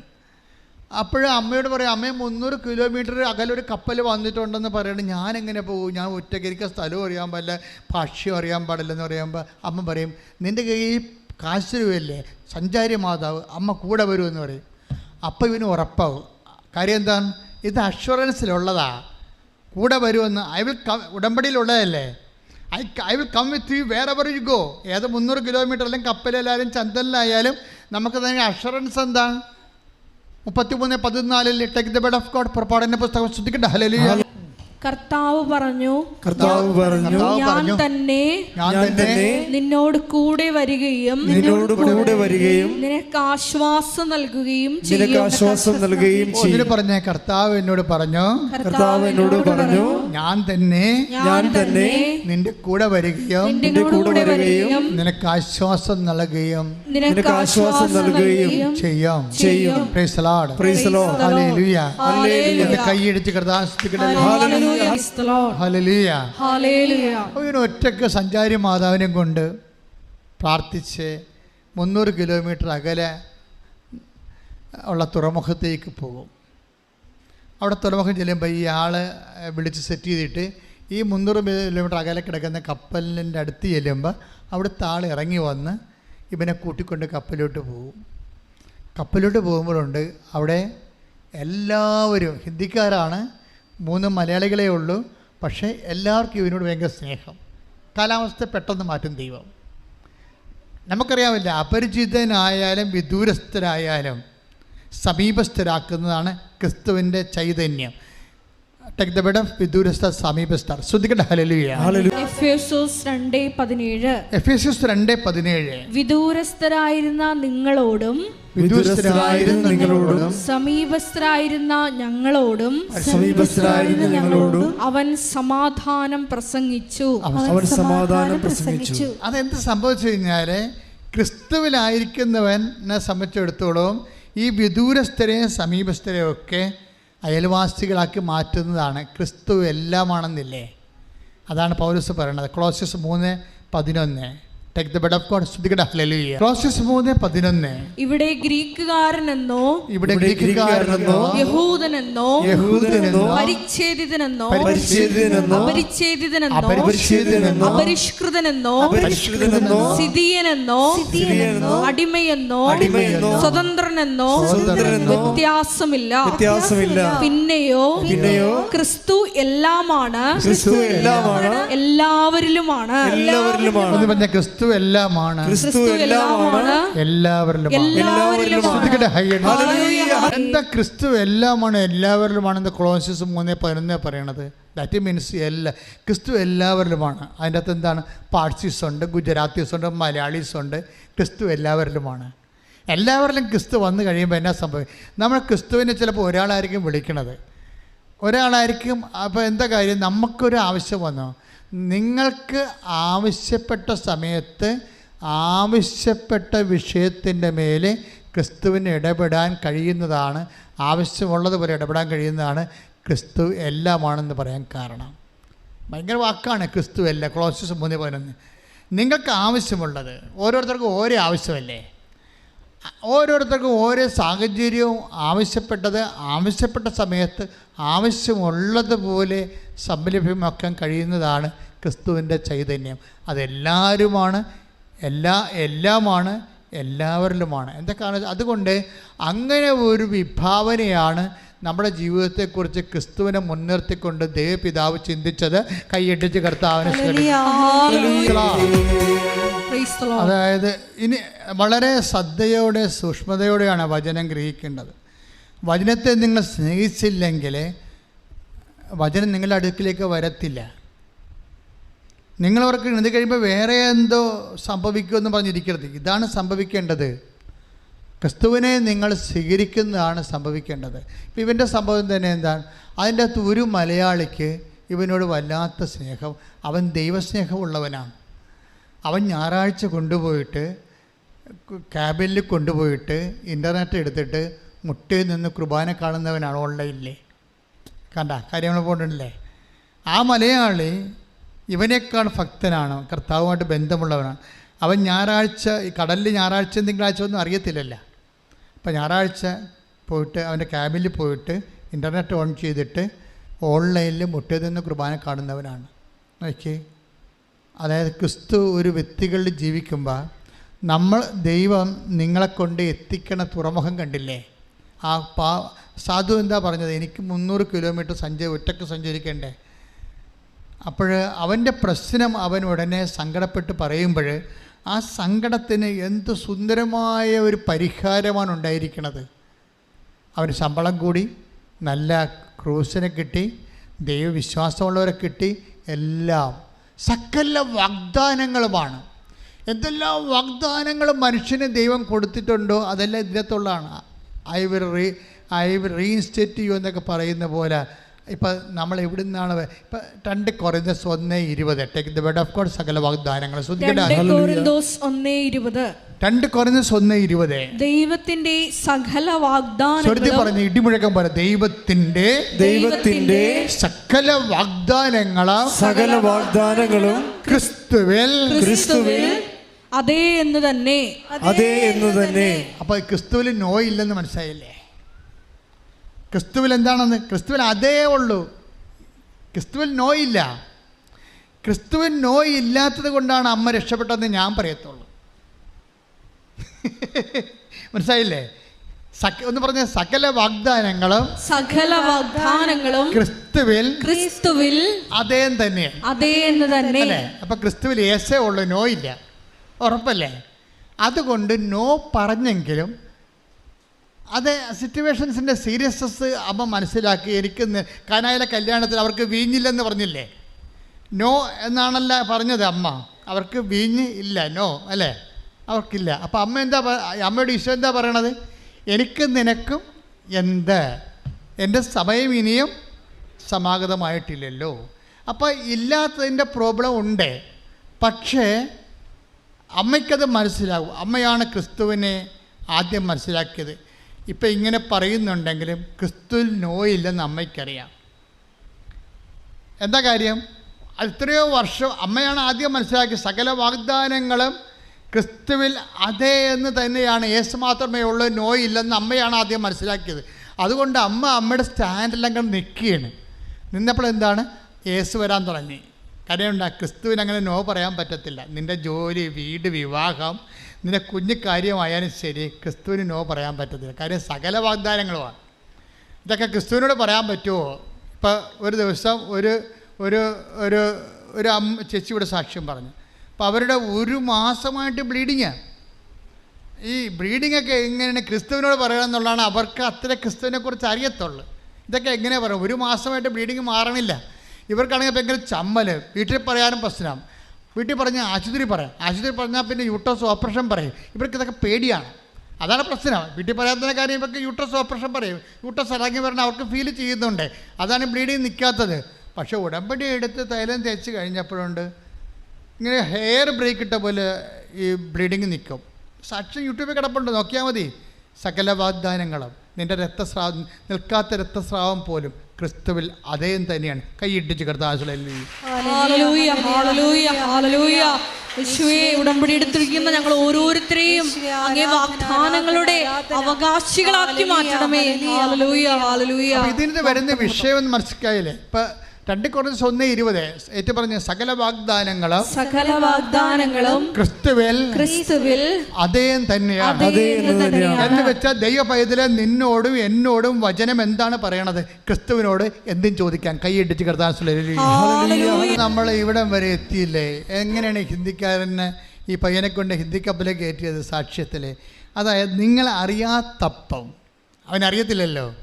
300 കിലോമീറ്റർ അകലെ ഈ കപ്പലിന് വേറൊരു കപ്പൽ കിടക്കുന്നുണ്ട്. അവിടെയാണ് ഇവൻ്റെ ചോറെന്നുള്ളത് ഇവനെ അറിയത്തില്ല. അതാണ് പറയുന്നത്, നിങ്ങൾ അറിയാത്തപ്പം എനിക്കുണ്ട് എന്ന് വെച്ച് കഴിഞ്ഞാൽ ഈ മന്നയെക്കുറിച്ച് പറഞ്ഞതും ഒന്ന് വായിച്ചേ. മന്ന വായിച്ചേ. ശ്രുതികട്ടെ. ഹല്ലേലൂയ ഹല്ലേലൂയ ഹല്ലേലൂയ ഹല്ലേലൂയ. 16, 14, 15 തിരുവചനങ്ങൾ. മഞ്ഞുരുകിയപ്പോൾ മരുഭൂമിയുടെ ഉപരിതലത്തിൽ പൊടിമഞ്ഞ് പോലെ വെളുത്തുരുണ്ട് ലോലമായ ഒരു വസ്തു കാണപ്പെട്ടു. പ്ലീസ് ഒന്നിനു വായിച്ചു. അത് മഞ്ഞുരുകിയപ്പോൾ മരുഭൂമിയുടെ ഉപരിതലത്തിൽ പൊടിമഞ്ഞ് പോലെ വെളുത്തുരുണ്ട് ലോലമായ ഒരു വസ്തു കാണപ്പെട്ടു.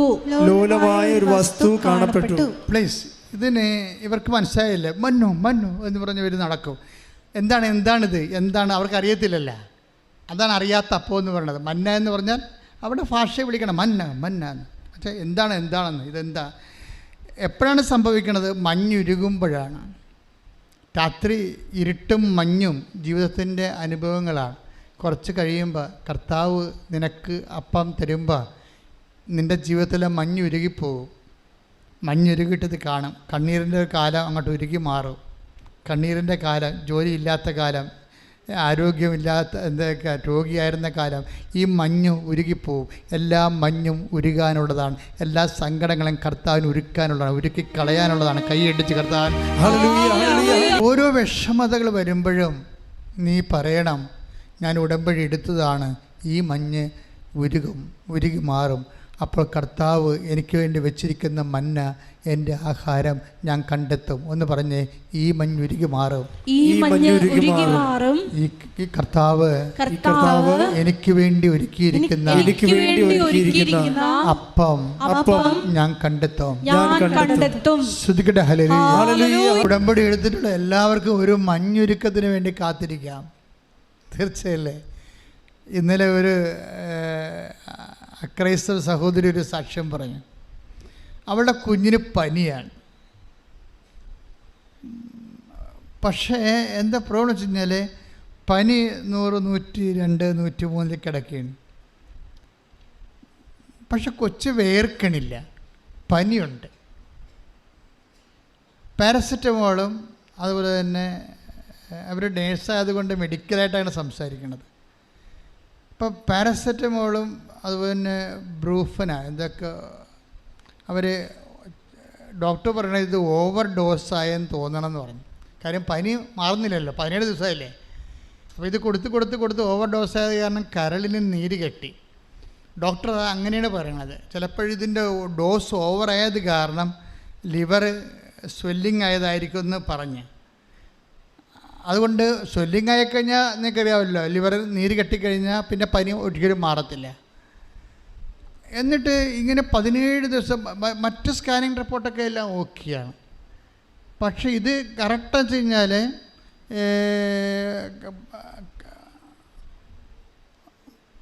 പ്രോട്ടീൻ ദഹിക്കാത്ത വിഷയങ്ങളുണ്ട് അതിനകത്ത്. പ്രോട്ടീൻ ദഹിക്കാത്ത അങ്ങനെ കുറേ പ്രശ്നങ്ങൾ അവർ പറയുന്നുണ്ടായിരുന്നു. അതിൻ്റെ എൻസൈം, അതിൻ്റെ ഇല്ലായ്മ, അത് കാരണം എൻസൈം ഇല്ലാത്തത് കൊണ്ട് അവർക്ക് എക്സ്ട്രാ എൻസൈം കൊടുക്കുന്നത്, ഇങ്ങനെ കുറേ സാക്ഷ്യങ്ങളൊക്കെ ഇന്നലെ നല്ലൊരു ദിവസമായിരുന്നു. ഇന്നലെ മെനയെന്ന് സാക്ഷ്യത്തിൻ്റെ. പക്ഷേ ഈ 17 ദിവസം പനി മാറാത്ത കുഞ്ഞിനെ സംബന്ധിച്ചിടത്തോളം അവന് ഉടമ്പടി എടുത്ത്, ആദ്യം അവർ ഓൺലൈൻ ഉടമ്പടിക്ക് എടുത്തത്.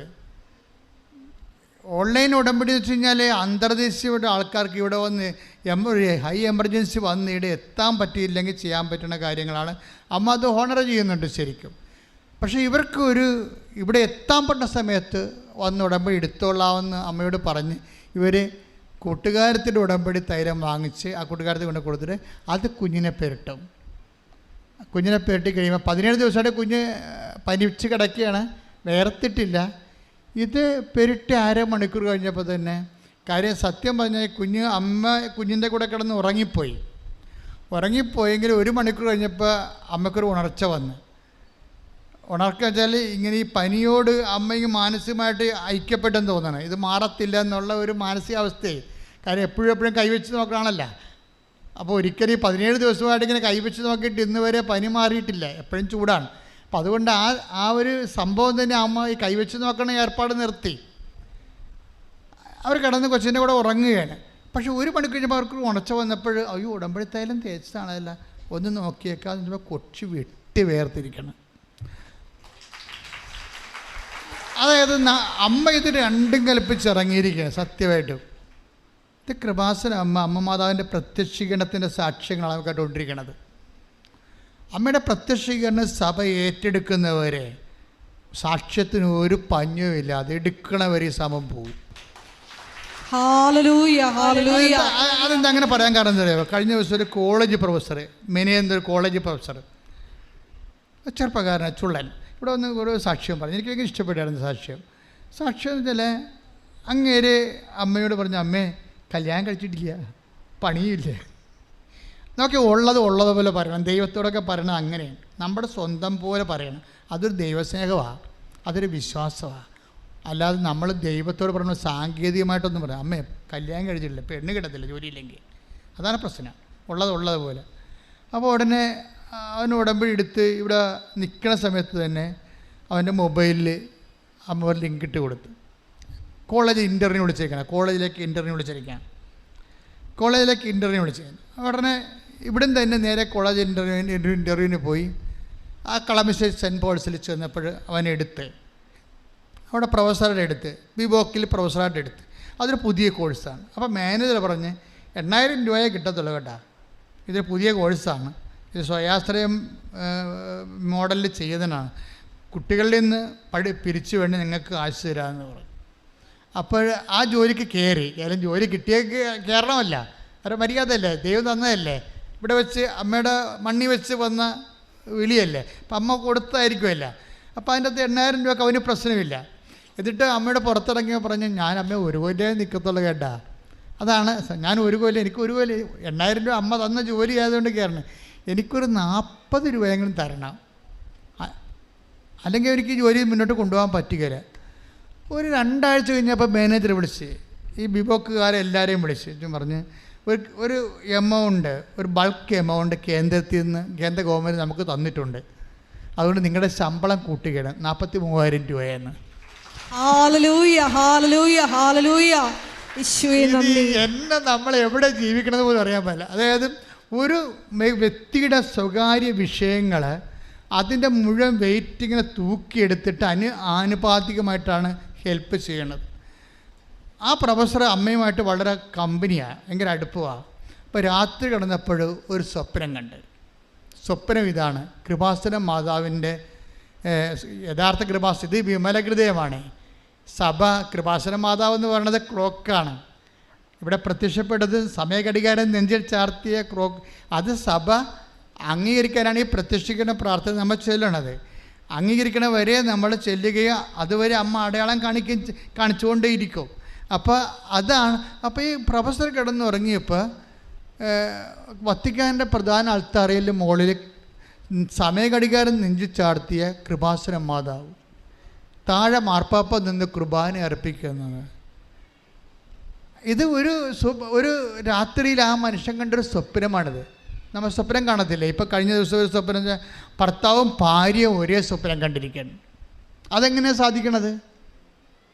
ഭർത്താവും കിടന്നുറങ്ങണം, ഭാര്യയും കിടന്നുറങ്ങണം, ഇവർ രണ്ടുപേരും ഒരേ സ്വപ്നം കണ്ടിരിക്കണം. അപ്പോൾ ഇതിങ്ങനെ പാരലായിട്ട് ഇൻ്റർനെറ്റ് കണക്ഷൻ വെച്ചിരിക്കുകയാണ് ഇപ്പോൾ സ്വപ്നത്തിന്. നമുക്കിതൊന്നും വിശദീകരിക്കാൻ പറ്റണില്ല. ആ സാക്ഷി നിങ്ങളൊന്ന് കേട്ടേ, ഭർത്താവും ഭാര്യയും ഒരേ ദിവസം ഒരേ രാത്രി ഒരേ സമയം ഒരേ സ്വപ്നം കണ്ടിരിക്കണം. ഇതെന്ന് കഴിഞ്ഞാൽ നമ്മുടെ കയ്യിൽ നിന്ന് അങ്ങോട്ട് വിട്ടുപോവുകയാണ്. ദൈവം കൽപ്പിച്ചു കൂട്ടി ഇറങ്ങി തൻ്റെ ജനങ്ങളുടെ കണ്ണുനീരൊപ്പുന്ന അതിശാസ്ത്രീയമായ ഒരു കാലം. ശ്രദ്ധിക്കട്ടെ.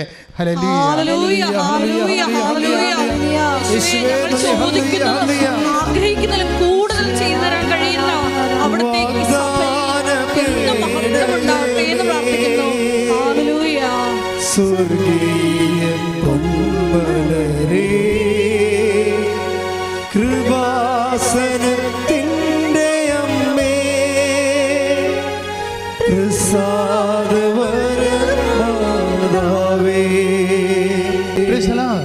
ഇപ്പം എല്ലാം നിൻ്റെ സ്വപ്നങ്ങളും നിൻ്റെ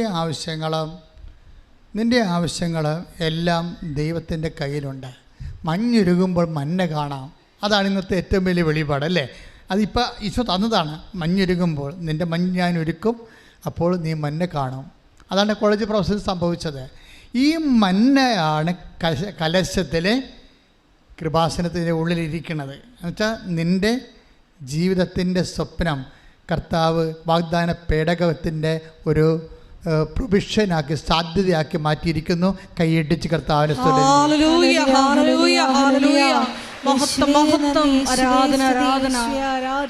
ഇനി രണ്ടാമത് സംഭവം ഉടമ്പടി പ്രകാരം വാഗ്ദാന പേടകത്തിലുണ്ട്. അതെന്താണെന്ന് നോക്കാം. അതെന്താണ്? അത് ഹെബ്രായർ 9:14 എടുത്ത് ശ്രദ്ധിക്കട്ടെ. ഹല്ലേലൂയ ഹല്ലേലൂയ ഹല്ലേലൂയ ഹല്ലേലൂയ ഹല്ലേലൂയ. മന്ന വെച്ചിരുന്ന സ്വർണ്ണ കലശവും അഹറോന്റെ തളിർത്ത വടിയും. രണ്ടാമത്തെ സംഭവം എന്താണ്? അഹറോന്റെ തളർത്ത വടി. അതെന്താ സംഭവിച്ചത്? അഹറോന്റെ തളർത്ത വടിയുടെ ഓൾഡ് ടെസ്റ്റമെന്റ് റെഫറൻസ് എടുത്ത് അഹറോന്റെ വടി എങ്ങനെയാണ് തളർത്തതെന്ന് കാണാം. ശ്രദ്ധിക്കട്ടെ. ഹല്ലേലൂയ ഹല്ലേലൂയ ഹല്ലേലൂയ. യേശുവേ നന്ദി. ഹല്ലേലൂയ ഹല്ലേലൂയ ഹല്ലേലൂയ. യേശുവേ ആരാധന ആരാധന ആരാധന ആരാധന. ഹല്ലേലൂയ ഹല്ലേലൂയ ഹല്ലേലൂയ ഹല്ലേലൂയ ഹല്ലേലൂയ ഹല്ലേലൂയ. സംഖ്യ 17:7-8 തിരുവചനങ്ങൾ. സംഖ്യ 17:7-8. സാക്ഷി കൂടാരത്തിൽ, ഏറ്റു പറഞ്ഞ സാക്ഷ്യ കൂടാരത്തിൽ, സാക്ഷി കൂടാരത്തിൽ കർത്താവിന്റെ മുമ്പിൽ മോശ വടികൾ വെച്ചു. പിറ്റേ ദിവസം മോശ സാക്ഷ്യ കൂടാരത്തിലേക്ക് ചെന്നു. ലേവി കുടുംബത്തിനു വേണ്ടിയുള്ള അഹ്റോന്റെ വടി മുള പൊട്ടി പൂത്ത് തളിർത്ത് ബദാം പഴങ്ങൾ കായ്ച്ചു നിന്നു.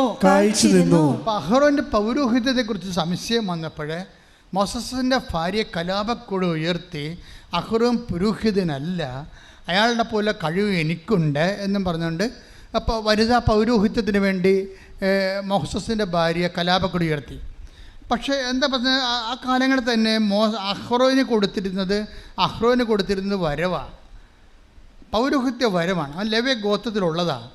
അപ്പോൾ ആ വരം ദൈവം തിരിച്ചെടുത്തില്ല. അപ്പോൾ മോസസ് വൈഫിനെയും തള്ളിക്കളയരുത്, കുടുംബകലഹം ഉണ്ടാവും അല്ലേ. അമ്മായിയപ്പൻ ജത്രോയൊക്കെ കാല് വാരുകയാണെങ്കിൽ പിന്നെ പണിയായിരിക്കും.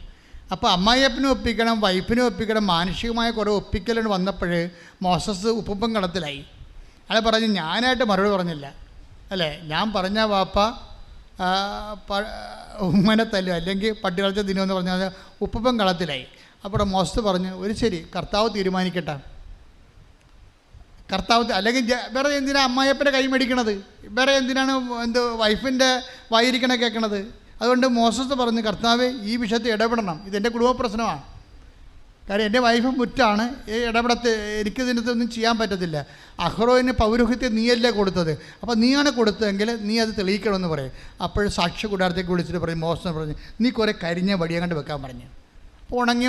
ഉണങ്ങിയ വടിയൊക്കെ പെറുക്കി കൊണ്ടുവന്ന് 12 വടി വെച്ച്, എന്നിട്ട് രാവിലെ ഏത് വടിയാണ് തളർക്കണത് അതാണ് കർത്താവിൻ്റെ അടയാളം എന്ന് പറഞ്ഞപ്പോൾ അഹ്റോൻ്റെ ആ ഉണക്ക വടി കർത്താവ് തൊട്ട്, അത് പൂത്ത് ബദാം കായ്ച്ച് കിടന്ന് കൈയിട്ടിച്ച് കർത്താവ്. അപ്പോൾ ഈ അഹ്റോൻ്റെ ഉണങ്ങിയ കമ്പ് പല ഉടമ്പടി എടുക്കുമ്പോൾ സംഭവിക്കുന്ന പ്രതിഭാസം അതാണ്. പല ആൾക്കാരുടെ ഉണങ്ങിയ കമ്പ് ബദാം കായ്ക്കും. അതാണ് ഈ പച്ചത്തിരി എന്ന് പറയണത്. ഞാൻ ഉടമ്പടി പുസ്തകം എഴുതിക്കൊണ്ടിരിക്കുന്ന സമയത്ത് പച്ച എന്ന് പറയുന്നുണ്ടായിരുന്നു. ഞാൻ തൈക്കാട്ടുശ്ശേരി ഇരുന്നാണ് ഉടമ്പടി പുസ്തകം എഴുതിയത്, ആദ്യത്തെ ഉടമ്പടി പുസ്തകം എഴുതുന്നത്. അപ്പോഴമ്മ ഈ പച്ച എന്ന് പറയുന്നുണ്ട്, തിരി പച്ച. അയ്യോ, എനിക്ക് എൻ്റെ ബിഷപ്പിനോട് അത് എക്സ്പ്ലെയിൻ ചെയ്യാൻ ഭയങ്കര പാടായിരുന്നു. അതിൻ്റെ ഇംപ്ലിക്കേഷൻസ് ഒന്നും എനിക്ക് കിട്ടുന്നില്ലായിരുന്നു ഇതുപോലെ.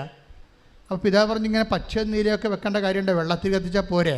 അപ്പോൾ ഞാൻ പറഞ്ഞു, വെള്ളത്തിരി പ്രാർത്ഥനയ്ക്ക് ആൾക്കാർ കത്തിക്കുന്നുണ്ടല്ലോ, ഉടമ്പടി തിരിവായിട്ട് അത് എങ്ങനെ തിരിച്ചെടുക്കാൻ പറ്റും? അപ്പോൾ അതും ഇതും തമ്മിൽ എന്താ വ്യത്യാസം? ഇതിന് ഉടമ്പടിയുടെ ഇംപ്ലിക്കേഷൻസാണ് ഉള്ളതെന്ന് പിതാവിനോട് ഞാൻ പറയുന്നു. പിതാവ് അപ്പം ഏറെക്കുറെ എന്നെ ഒരിക്കലും അറസ്റ്റ് ചെയ്തിട്ടില്ല പിതാവ്. അപ്പോൾ അത് പിതാവ് കണ്ടിന്യൂ എന്ന് പറഞ്ഞ രീതിയിൽ. അപ്പോഴെന്താ സംഭവിച്ചത്? പച്ച എന്ന് പറഞ്ഞാൽ എന്താണ്? ഉടമ്പടിയുടെ ഒരു വാഗ്ദാനത്തിൻ്റെ കളറാണ് പച്ച. ഈ കരിഞ്ഞു കിടന്നിരിക്കുന്നത് നിങ്ങൾക്കറിയാമല്ലോ. ഒരു സാക്ഷി നിങ്ങൾ കേട്ടത് എന്താണ്? IVF. കഴിഞ്ഞ ആഴ്ചയിൽ ഞാൻ പറഞ്ഞു, IUF ആദ്യം എടുത്ത് കൊച്ചുങ്ങൾ ഉണ്ടാകണില്ല. പിന്നെ IVF എടുത്തു, കൊച്ചുങ്ങൾ ഉണ്ടാവണില്ല. പിന്നെ ഈ ശാസ്ത്രത്തിന് എന്താ മാർഗം? ഒരു മാർഗവും ഇല്ല. പിന്നെ എന്താ മാർഗം? ഉടമ്പടി എടുത്തപ്പോൾ കുട്ടികളുണ്ടായി. അതെന്താണ്? ഉണക്കക്കമ്പ് ബദാം പോലെ കായ്ച്ചു കൈയിടിച്ച് കർത്താവിലല്ലേ. അപ്പം ഉണക്കക്കമ്പെന്ന് പറഞ്ഞാൽ അതാണ്. ഒരു ശാസ്ത്രത്തിന് പ്രത്യാശ പോയി അവിടെ. അത് ബേസിക്കായിട്ട് അത് ഉണങ്ങിയിരിക്കുകയാണ്. പക്ഷെ കർത്താവ് തൊട്ട് കഴിഞ്ഞാൽ കർത്താവ് എന്താ പറഞ്ഞത്? ഈ കല്ലിൽ നിന്ന് take the bed of God. ഈ കല്ലിൽ നിന്ന് അതൊരു എബ്രാഹത്തിൻ്റെ സന്ധി ജനിപ്പിക്കുവാൻ ദൈവത്തിന് കഴിയും. കൈയടിച്ച് കർത്താവ്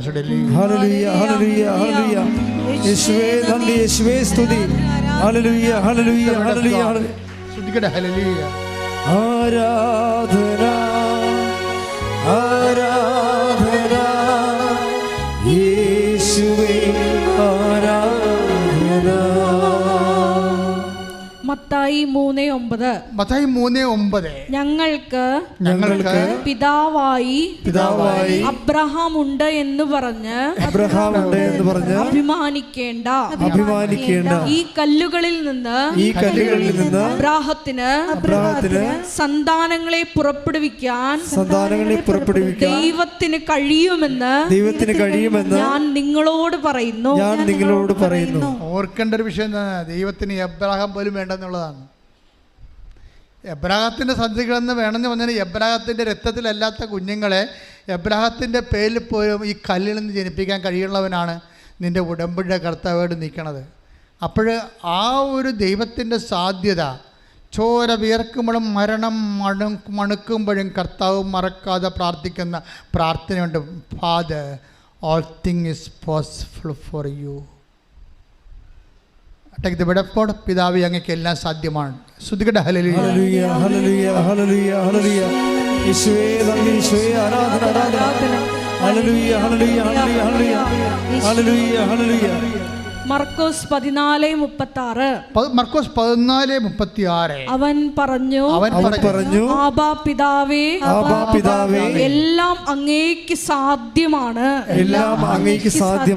അപ്പൊ ദൈവത്തിന്റെ അനന്ത സാധ്യതയിൽ നിന്ന് മരണം മണുക്കുമ്പോഴും ചോര വിയർക്കുമ്പോഴും കർത്താവ് പ്രഖ്യാപിക്കുന്ന ഒരു പ്രഖ്യാപനമുണ്ട്. എന്താണ്? ദൈവത്തിൻ്റെ അനന്ത സാധ്യത.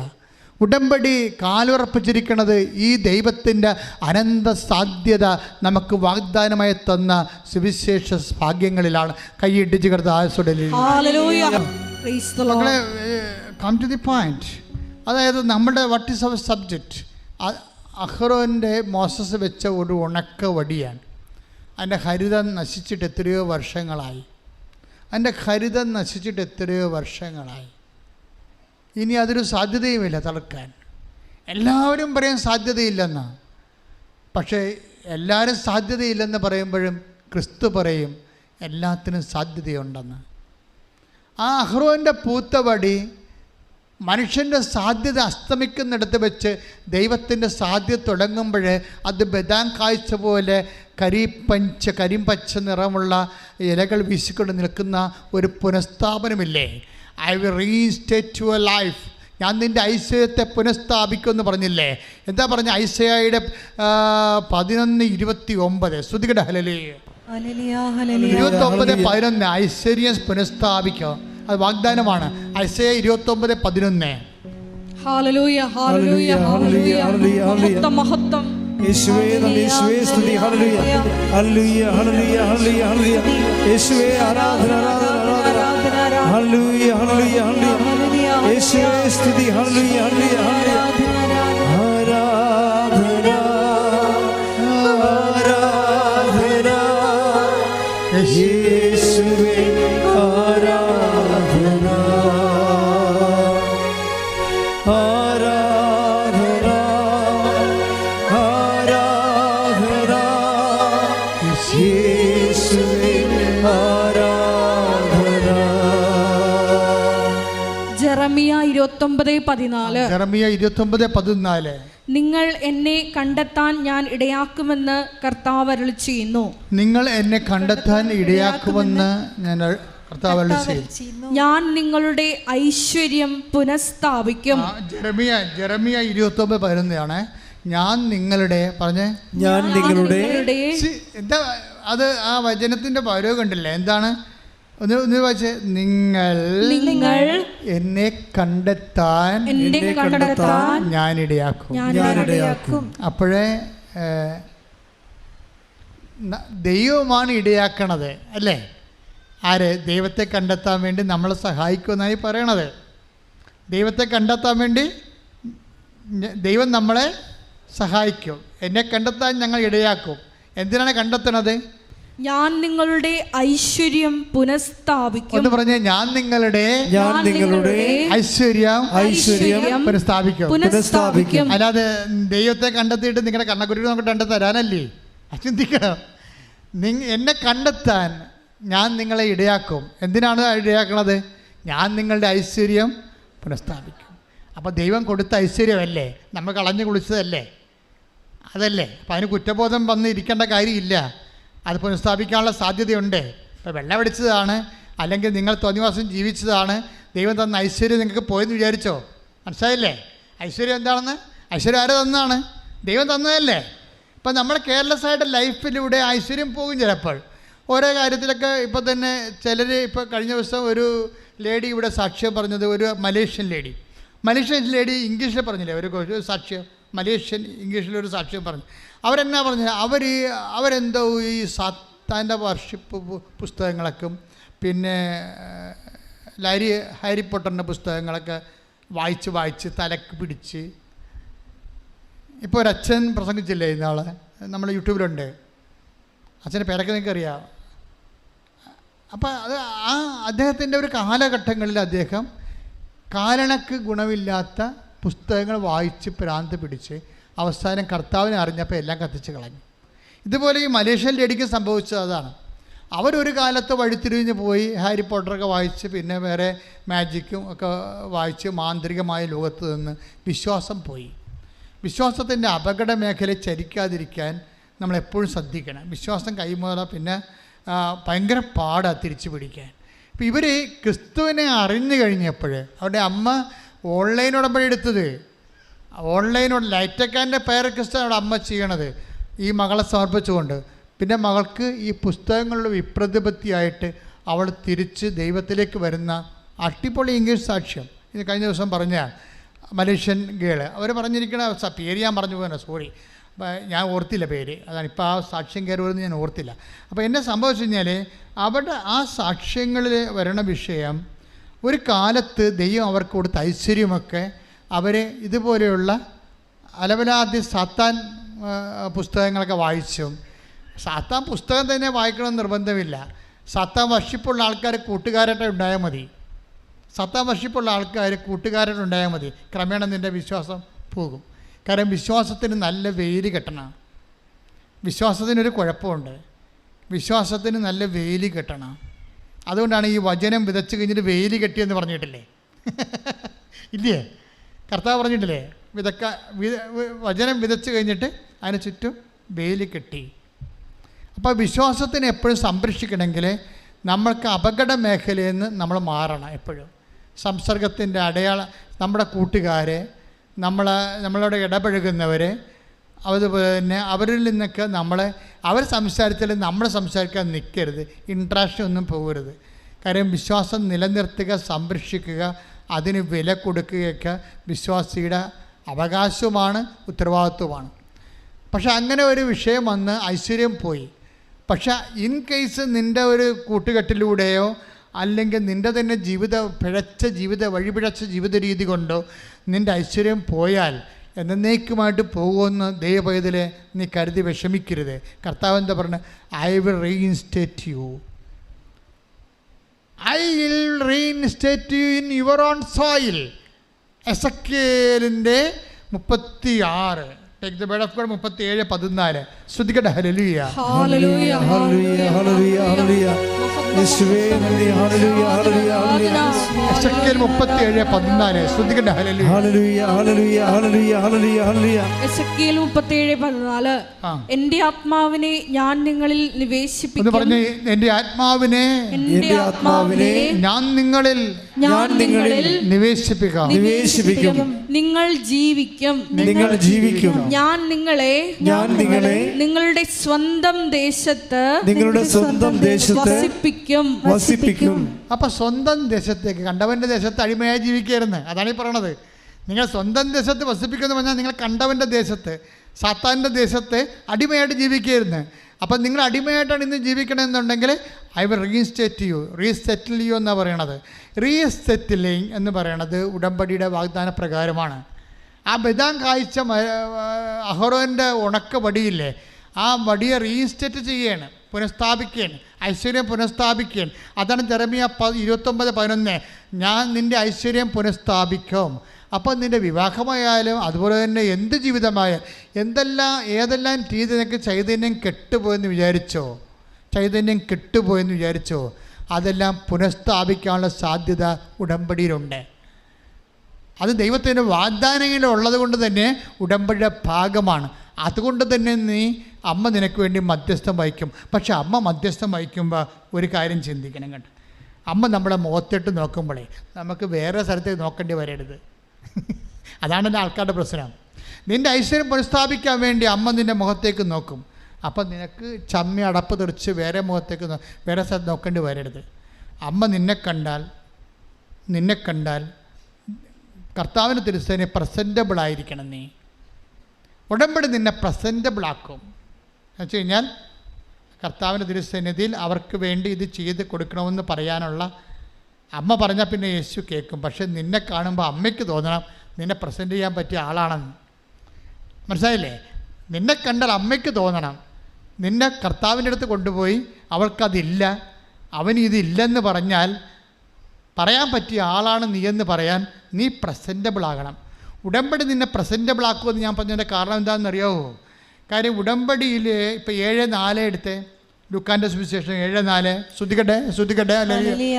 ലൂക്ക 7:4 ലൂക്ക 7:4 അവർ യേശുവിന്റെ അടുത്ത് വന്ന് കേണപേക്ഷിച്ചു പറഞ്ഞു, നീ ഇത് ചെയ്തു കൊടുക്കാൻ അവൻ അർഹനാണ്. എന്തെന്നാൽ അവൻ നമ്മുടെ ജനത്തെ സ്നേഹിക്കുന്നു. നമുക്ക് ഒരു സിനഗോഗ് പണിയിച്ചു തരികയും ചെയ്തിട്ടുണ്ട്. യേശു അവരോടൊപ്പം പുറപ്പെട്ടു. അതാണ് I will come with you wherever you go. അതനുസരിച്ചാണ് ഈ പോണത്. അല്ലെങ്കിൽ ഇത് പറയേണ്ട ആവശ്യമില്ല. യേശുവിന് ആ മനുഷ്യൻ്റെ അടുത്ത് പോകേണ്ട ഒരു കാര്യമില്ല.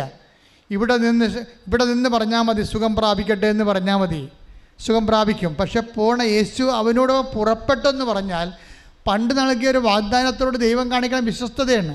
I will come with you wherever you go.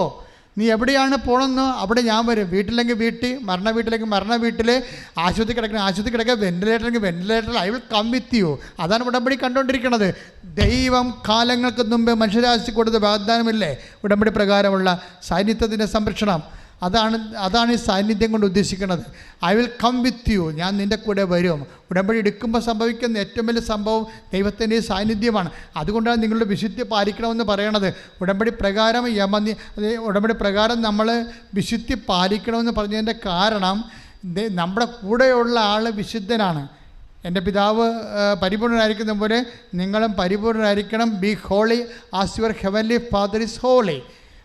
ഇതെല്ലാം ബൈബിളിൻ്റെ വരികൾക്കിടയിൽ വായിക്കുമ്പോഴും നിഴലായിട്ട് നോക്കുമ്പോഴും കാണുന്ന വിശുദ്ധി ഉടമ്പടിയുടെ പ്രധാനപ്പെട്ട ഒരു ഭാഗമായതുകൊണ്ടാണ് വിശുദ്ധീകരണ പ്രക്രിയ ആവശ്യത്തിന് ഉടമ്പടിയിലുള്ളത്.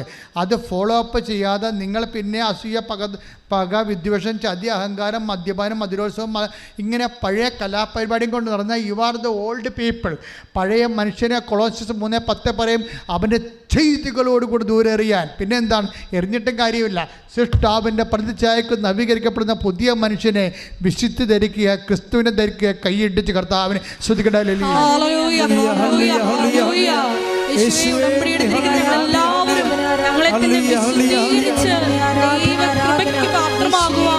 ആരാധനയിലൂടെ ഞങ്ങളെ അഭിഷേകം ചെയ്യണമേ. അപ്പോൾ എന്താ വിഷയം നിങ്ങൾ ശ്രദ്ധിച്ച് നോക്കിയേ. എന്താണ് ഈ പ്രസൻറ്റബിൾ ആക്കണത്? ക്രിസ്തുവിൻ്റെ മുമ്പിൽ ഈ യഹൂദ പ്രമാണിയെ ശതാധിപനെ, റോമക്കാരനെ പ്രസൻറ്റബിൾ ആക്കുകയാണ്. ആരാക്കുന്നു? യഹൂദ പ്രമാണികളാക്കുന്നു. 2 കാര്യങ്ങളാണ് പറയണത്. എന്താണ്? ഇവനിത് ചെയ്തു കൊടുക്കാൻ ഇവൻ യോഗ്യനാണ്. എന്താ കാര്യം? അവൻ നമ്മുടെ ജനത്തെ സ്നേഹിക്കുന്നു. അതെന്താണ്? അത് കൽപ്പനയുടെ ഒരു ഭാഗമാണ്. എല്ലാത്തിനും ഉപരി ദൈവത്തെ സ്നേഹിക്കാൻ, നിന്നെപ്പോലെ തന്നെ നിൻ്റെ അയൽക്കാരനെ സ്നേഹിക്കുക. അതെ, ജനത്തെ സ്നേഹിക്കുന്നു. രണ്ടാമത്തെ എന്താണ്? നമുക്കൊരു സിനഗോഗും പണിത് തന്നിട്ടുണ്ട് എന്ന് പറഞ്ഞാൽ എന്താണ്? ദൈവത്തെ സ്നേഹിക്കുന്നു. അതിലെ സംഭവം. അപ്പോൾ ഇവൻ ഇത് ചെയ്ത് കൊടുക്കുക. ഇപ്പം അമ്മ മാതാവിൻ്റെ മാധ്യസ്ഥത്തിൽ നിൻ്റെ കാര്യം ഇപ്പം നീ IELTS ടെസ്റ്റ് എടുത്ത് 7 പ്രാവശ്യം തോറ്റ പാർട്ടിയാകാം. ചിലപ്പോൾ 4 സ്ഥലത്ത് ഇപ്പോൾ ഒരു ദിവസം ഒരു അപ്പച്ചനെ കാണിച്ച് 7 സ്ഥലത്തും ജപ്തിയാണ്. 7 സ്ഥലത്തും ജപ്തിയായ അപ്പച്ചനെ കാണുമ്പോൾ അമ്മയിടത്ത് ഞാൻ കൊണ്ടുവന്ന് കൊടുക്കും. നിങ്ങൾക്കറിയാമല്ലോ, എനിക്ക് എപ്പോഴും രേഖ വേണം എന്ന് പറഞ്ഞാൽ എന്തിനാണെന്നറിയാമോ? നമ്മൾ അച്ഛൻ്റെ അടുത്ത് നിങ്ങൾ വരുമ്പോൾ രേഖയാണ് ഞാൻ കൊടുക്കുന്നത് അമ്മയെടുത്ത്. അപ്പോൾ അമ്മയ്ക്ക് തോന്നണം ഈ 7 സ്ഥലത്തും ജപ്തിയുള്ള ആൾക്ക് ഇത് ചെയ്ത് കൊടുക്കാൻ അവൻ അർഹനാണെന്ന് തോന്നണമെങ്കിൽ എന്ത് ചെയ്യണം? അവൻ ജനത്തെ സ്നേഹിക്കണം, മനുഷ്യനെ സ്നേഹിക്കണം. അതുകൊണ്ടാണ് ഞാൻ നിങ്ങളോട് പറയണത്, രോഗികളെ പോയി കാണണം, ആശുപത്രി സന്ദർശിക്കണം, മനുഷ്യനെ സ്നേഹിക്കണം, വസ്ത്രമില്ലാത്തവർക്ക് വസ്ത്രം കൊടുക്കണം, അതുപോലെ തന്നെ ഭക്ഷണമില്ലാത്തവർക്ക് ഭക്ഷണം കൊടുക്കണം, മനുഷ്യനെ സ്നേഹിക്കണം. പിന്നെ എന്താണ്, അവൻ നമുക്കൊരു സിനഗോഗ് പണിത് തന്നിട്ടുണ്ട്. ദൈവത്തെ സ്നേഹിക്കണം. ദൈവത്തെ സ്നേഹിക്കാൻ വേണ്ടിയാണ് കർത്താവിനെ അറിയാത്തത് അറിയിക്കേണ്ടത്, അറിഞ്ഞവരെ ആഴപ്പെടുത്തുന്നത്, സുവിശേഷ വേല ചെയ്യണത്, കൃപാസനം പത്രം മേടിച്ച് കൊടുക്കുന്നത്, യൂട്യൂബ് സബ്സ്ക്രൈബ് ചെയ്യണത്, യൂട്യൂബ് ഷെയർ ചെയ്യണത്, എല്ലാം ദൈവത്തെ സ്നേഹമാണ്. മനസ്സിലായില്ലേ? അപ്പോഴേ ഇത് നിങ്ങളുടെ കപ്പാസിറ്റി കൂട്ടുകയാണ്. നിങ്ങളിതൊന്നും ചെയ്യത്തില്ല, വെറുതെ ഒരു ചെടുത്തി പ്രത്യക്ഷിക്കുന്ന പ്രാർത്ഥനയും ചൊല്ലിക്കൊണ്ടിരിക്കുകയാണ്. വല്ല കഥയുണ്ടാ? അവരെ എങ്ങനെ പ്രസൻറ്റ് ചെയ്യും മാതാവ്? നിങ്ങളെപ്പോഴും മനസ്സിലാക്കേണ്ടത്, അതായത് ഒരു പണിയും ചെയ്യാതെ പ്രത്യക്ഷിക്കുന്ന പ്രാർത്ഥന മാത്രം ചൊല്ലിക്കൊണ്ടിരിക്കുന്നവരെ നിങ്ങൾ ആദ്യം ചിന്തിക്കേണ്ടത് മാതാവിൻ്റെ കാല് പൊങ്ങാതിരിക്കാൻ നോക്കിയേക്കണം. കാര്യം മാതാവ് ഈ സർപ്പത്തിൻ്റെ തലയിട്ട് ചവിട്ടണ കാലോട് നിൻ്റെ തലയിട്ട് ചവിട്ടാൻ ഇടവരുത്തരുത്. എന്തിനാണ്? നീ മര്യാദക്ക് ആദ്യം നീ പ്രസൻറ്റബിൾ ആക്കണം ദൈവത്തിൻ്റെ തിരുസന്നിധിയിൽ. അമ്മയ്ക്ക് പറയാൻ കഴിയണം, ഇവൾ അല്ലെങ്കിൽ ഇവന് ചെയ്തു കൊടുക്കാൻ കർത്താവേ ഈശോ ഇവൻ യോഗ്യനാണ്, ഇവൾ യോഗ്യനാണ്. എന്താണ്? ദൈവത്തെ സ്നേഹിക്കുന്നോ? ദൈവത്തെ സ്നേഹിക്കുന്ന ഭാഗമായിട്ട് അവൾ ദൈവത്തിൻ്റെ വേല ചെയ്യുന്നുണ്ട്. ചമ്മലില്ലാതെ ചളിപ്പില്ലാതെ കൃപാസനം പത്രം കൊണ്ടുനടന്ന് കൊടുക്കും. ആ സാക്ഷ്യം കാണുന്നവരൊക്കെ ദൈവത്തെ സ്നേഹിച്ച് തിരിച്ചു വരും. അല്ലേ? അതാണ് പ്രേക്ഷിത ബല. ദൈവത്തെ സ്നേഹിക്കുന്നതാണത്. അല്ല കൃപാസനം പത്രം കൊടുക്കണം അല്ല വിഷയം. ദൈവത്തെ സ്നേഹിക്കുന്നു. ആ സാക്ഷ്യം കേൾക്കുമ്പോൾ തന്നെ ആൾക്കാർ വരും. അപ്പോൾ 2 വീട്ടിൽ കൊണ്ട് ചെല്ലുമ്പോൾ പറയും, ഓ ഇത് ഞങ്ങൾക്ക് കിട്ടിയതാണ്, ഇത് കഴിഞ്ഞ ആഴ്ചത്തല്ലേ ഞങ്ങൾക്ക് കിട്ടിയതാണ്. അപ്പോൾ പിന്നെ എന്ത് ചെയ്യും? പിന്നെ തിരിച്ച് വീട്ടിൽ പോകും. അങ്ങനെയല്ല, 2 വീട്ടിൽ പോകുന്നതിന് എടുത്തില്ലല്ലേ, ഇനി 3ാമത്തെ വീട്ടിൽ ചെല്ലാൻ ചമ്മലാണ്. ഈ ആൾക്കാർ എന്തിനാണ് ഇത്രയും കഷ്ടപ്പെടുന്ന ഉടമ്പടി ചെയ്യണത്? അതാണ് പ്രശ്നം. അപ്പം നിങ്ങളുടെ വയറ്റിപ്പഴപ്പ് നടക്കുകയും ചെയ്യണം, ദൈവത്തിനിട്ട് പണി കൊടുക്കുകയും ചെയ്യണം. എൻ്റെ അമ്മേ, ഇങ്ങനെ കുറേ എണ്ണം ഉടമ്പെടുക്കുന്നവർക്ക്. അപ്പോൾ എപ്പം നമ്മൾ ശ്രദ്ധിക്കേണ്ട ഇതാണ്, നിങ്ങൾ പ്രസൻറ്റബിൾ ആകണം ദൈവത്തിൻ്റെ സന്നിധിയിൽ. നിങ്ങളെ കാണുമ്പോൾ മാതാവിന് പറയണം അവൾ ദൈവത്തെ സ്നേഹിക്കുന്നുണ്ട്. എന്താണ് അമ്മയുടെ ജോലി? എന്താണ്? ക്രിസ്തുവിനെ അറിയിക്കുകയും അറിഞ്ഞവരെ ആഴപ്പെടുത്തുകയും ചെയ്യുന്നതാണ്. ക്രിസ്തുവിനെ പിതാവിനെ വാങ്ങിക്കുകയും വയറ്റിലിട്ട് വളർത്തുകയും പെറ്റ് വീട്ടിൽ നിർത്തി വളർത്തുകയും കുരിശോടുകൂടി വന്ന് അവസാനം ലോകത്തിന് പരിഹാര ബലിയെ ഏൽപ്പിക്കുകയും ചെയ്ത ഒരു കൈമാറ്റമുണ്ട്, ക്രിസ്തു കൈമാറ്റം. അതാണ് മെരിയൻ ഇവാഞ്ചലിസേഷൻ എന്ന് പറയുന്നത്. ആ ക്രിസ്തു കൈമാറ്റമാണ് നമ്മൾ യൂട്യൂബിലൂടെ ചെയ്യണത്, ഷെയർ ചെയ്തുകൊണ്ട്. ആ ക്രിസ്തു കൈമാറ്റമാണ് നമ്മളെ പത്രം കൈമാറിക്കൊണ്ട് വിശ്വാസ കൈമാറ്റം ചെയ്യണത്. ആ ക്രിസ്തു കൈമാറ്റമാണ് മൗത്ത് അമ്മ ചെയ്യണത്. കാണുമ്പോൾ എന്തെങ്കിലും പ്രശ്നങ്ങൾ ആരെങ്കിലും പറഞ്ഞാൽ ഉടനെ പറയും നിങ്ങൾ ഉടമ്പടി എടുക്കാൻ ആൾക്കാർ പറയും. അങ്ങനെയാണ് ആൾക്കാർ ഉടമ്പടി എടുക്കുന്നത്. അതാണ് ദൈവത്തെ സ്നേഹിക്കുമെന്ന് പറയണത്. ഉടമ്പടിയുടെ പ്രധാനപ്പെട്ട കാര്യമാണ്. പിന്നെ എന്താണ്? ഇവൻ നമ്മുടെ ജനത്തെ സ്നേഹിക്കുന്നു എന്നല്ലേ പറയണത്, മനുഷ്യനെ സ്നേഹിക്കുന്നു. മനുഷ്യനെ സ്നേഹിക്കാനാണ് ഈശോ പറഞ്ഞത്, ഞാൻ ചെയ്തതുപോലെ അത് അവൻ പറയണ പോലെ ചെയ്യുക. ഞാൻ രോഗിയായിരുന്നു, നിങ്ങളെന്നെ സന്ദർശിച്ചു. രോഗികളെ പോയി കാണണം, സന്ദർശിക്കണം, ഭക്ഷണം കൊടുക്കണം, നഗ്നനെ ഉടുപ്പിക്കണം, വസ്ത്രം കൊടുക്കണം, അറിവില്ലാത്തവർക്ക് അറിവ് കൊടുക്കണം, മനുഷ്യനെ സ്നേഹിക്കണം. ഈ 2 കാര്യം ഉടമ്പടിയിൽ 20% പ്രേയറും അതേസമയം തന്നെ 40% പ്രേക്ഷിത പ്രവർത്തനവും ദൈവത്തെ സ്നേഹിക്കുന്നതും 40% മനുഷ്യനെ സ്നേഹിക്കുന്നതാണ് ഉടമ്പടി. അതാണ് എല്ലാത്തിനേക്കും ദൈവത്തെ സ്നേഹിക്കുക, തന്നെ പ്രതിൻ്റെ അയൽക്കാരനെ സ്നേഹിക്കുക. കൽപ്പനകളുടെ സാരസംഗ്രഹമാണെങ്കിലും അതിൻ്റെ കൃത്യമായ പ്രായോഗിക പദ്ധതിയാണ് ഉടമ്പടി. അതുകൊണ്ടാണ് ഉടമ്പടി സത്യമായി ചെയ്യുന്ന ആൾക്കാർക്ക് ഉടമ്പടി ഈ 6 അല്ല 60 കാര്യങ്ങളുടെ മേലും ദൈവം ഹല്ലേലൂയ പറയുന്നതിൻ്റെ കാരണം അതാണ്. അപ്പം അങ്ങനെ ഈ ധ്യാനം കഴിയുമ്പോൾ നിങ്ങൾ സത്യസന്ധമായിട്ട് ദൈവതിരുസന്നിധിയെ അമ്മ മാതാവിൻ്റെ മുമ്പിൽ നിങ്ങളെ ഈശ്വരൻ്റെ മുമ്പിൽ അവതരിപ്പിക്കാൻ പറ്റുന്ന വലിയൊരു സാക്ഷിയായി ദൈവം മാറാൻ നിങ്ങളെ ദൈവം അനുഗ്രഹിക്കട്ടെ. സ്തുതിക്കട്ടെ. ഹല്ലേലൂയ. അച്ഛൻ പ്രാർത്ഥിക്കുമ്പോൾ നിങ്ങളെ സ്തുതിച്ചുകൊണ്ടിരിക്കണം.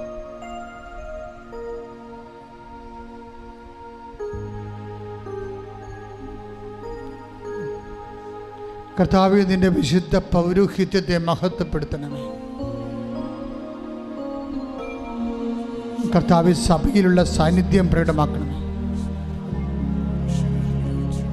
അമ്മേ, പരിശുദ്ധമേ, ദേവമാതാവേ, എല്ലാ മക്കൾക്കും വേണ്ടി മാധ്യസ്ഥം വഹിക്കണമേ. തീർത്ഥാടനത്തിൽ ഇവിടെ ആയിരിക്കുന്നവിടെ മേലും അങ്ങ് അകലെ ഭൂഖണ്ഡങ്ങളിലും ഞങ്ങളെ രാജ്യത്തിൻ്റെ വിവിധ സംസ്ഥാനങ്ങളിലും ഓൺലൈനിലായിരിക്കുന്നവർ, ഈ സംസ്ഥാനത്തെ വിവിധ ജില്ലകളിൽ ഓൺലൈനിൽ ഉടമ്പടിച്ച് എടുത്തിരുന്നുകൊണ്ട് ആരാധന കൂടുന്നവരെ ഇപ്പോൾ സ്പർശിക്കണമെന്ന് പ്രാർത്ഥിക്കുന്നു. അവിടെ ശരീരത്തെ സ്പർശിക്കണമേ, വിവിധമായ രോഗങ്ങളെ സ്പർശിക്കണമേ, മാറാത്ത രോഗങ്ങളെ സ്പർശിക്കണമേ, തീരാത്ത വ്യാധികളെ സ്പർശിക്കണമേ, ഉള്ളംകാലം മുതൽ ഉച്ചവരെ അവരെ സ്പർശിക്കണമേ. ഉച്ച മുതൽ ഉള്ളംകാലം വരെ കർത്താവിൻ്റെ രക്തം ആന്തരിക അവയവങ്ങളിലും എല്ലാ പേശികളിലും കൊശങ്ങളിലും അസ്ഥികളിലും പല്ലുകളിലും എവിടെയാണ് രോഗമുള്ളത്, എവിടെയാണ് സിസ്റ്റം ഉള്ളത്, എവിടെയാണ് ക്യാൻസർ ഉള്ളത്, എവിടെയാണ് സ്വെല്ലിംഗ് ഉള്ളത്, നീരുള്ളത്, യേശു ക്രിസ്തുവിൻ്റെ ഉന്നതമായ നാമത്തിൽ മാരക രോഗങ്ങൾ മാറിപ്പോകട്ടെ. സ്തുതിക്കട്ടെ. ഹല്ലേലൂയ. ഹല്ലേലൂയ. ഹല്ലേലൂയ. യേശു എല്ലാ രോഗികളെയും സ്പർശിക്കണമേ എന്ന് പ്രാർത്ഥിക്കുന്നു. സാക്ഷികളായി ഉയർത്തണമേ എന്ന് പ്രാർത്ഥിക്കുന്നു. ഹല്ലേലൂയ. ഹല്ലേലൂയ. മഹത്വം മഹത്വം. ആരാധന ആരാധന. ഹല്ലേലൂയ. ആരാധന. മഹത്വം മഹത്വം. ആരാധന. ഓഫർ ലെറ്റർ വന്നിട്ട് വിസ കിട്ടാത്തവരെ, വിസ വന്നിട്ട് അക്കോമഡേഷൻ കിട്ടാത്തവരെ,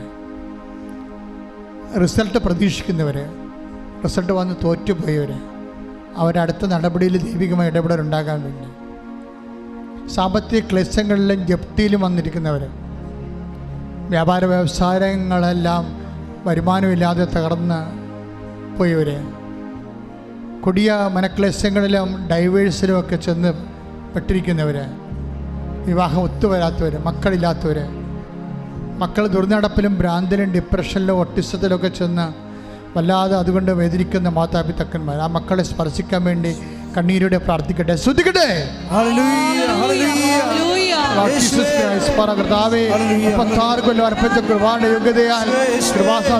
ജീവനോടെ പ്രത്യക്ഷപ്പെട്ട പരിശുദ്ധ അമ്മയുടെ മാധ്യസ്ഥത്തിൽ നടത്തി അൾത്താരെ നടന്ന 10,000 ആരാധന ശക്തിയാൽ പിതാവിന്റെയും പുത്രന്റെയും പരിശുദ്ധ നാമത്തിൽ മാരക രോഗങ്ങൾ, തീരാവേദനകൾ, ജീവിത ദുരിതങ്ങൾ യേശു ക്രിസ്തുവിന്റെ നാമത്തിൽ മാറിപ്പോകട്ടെ.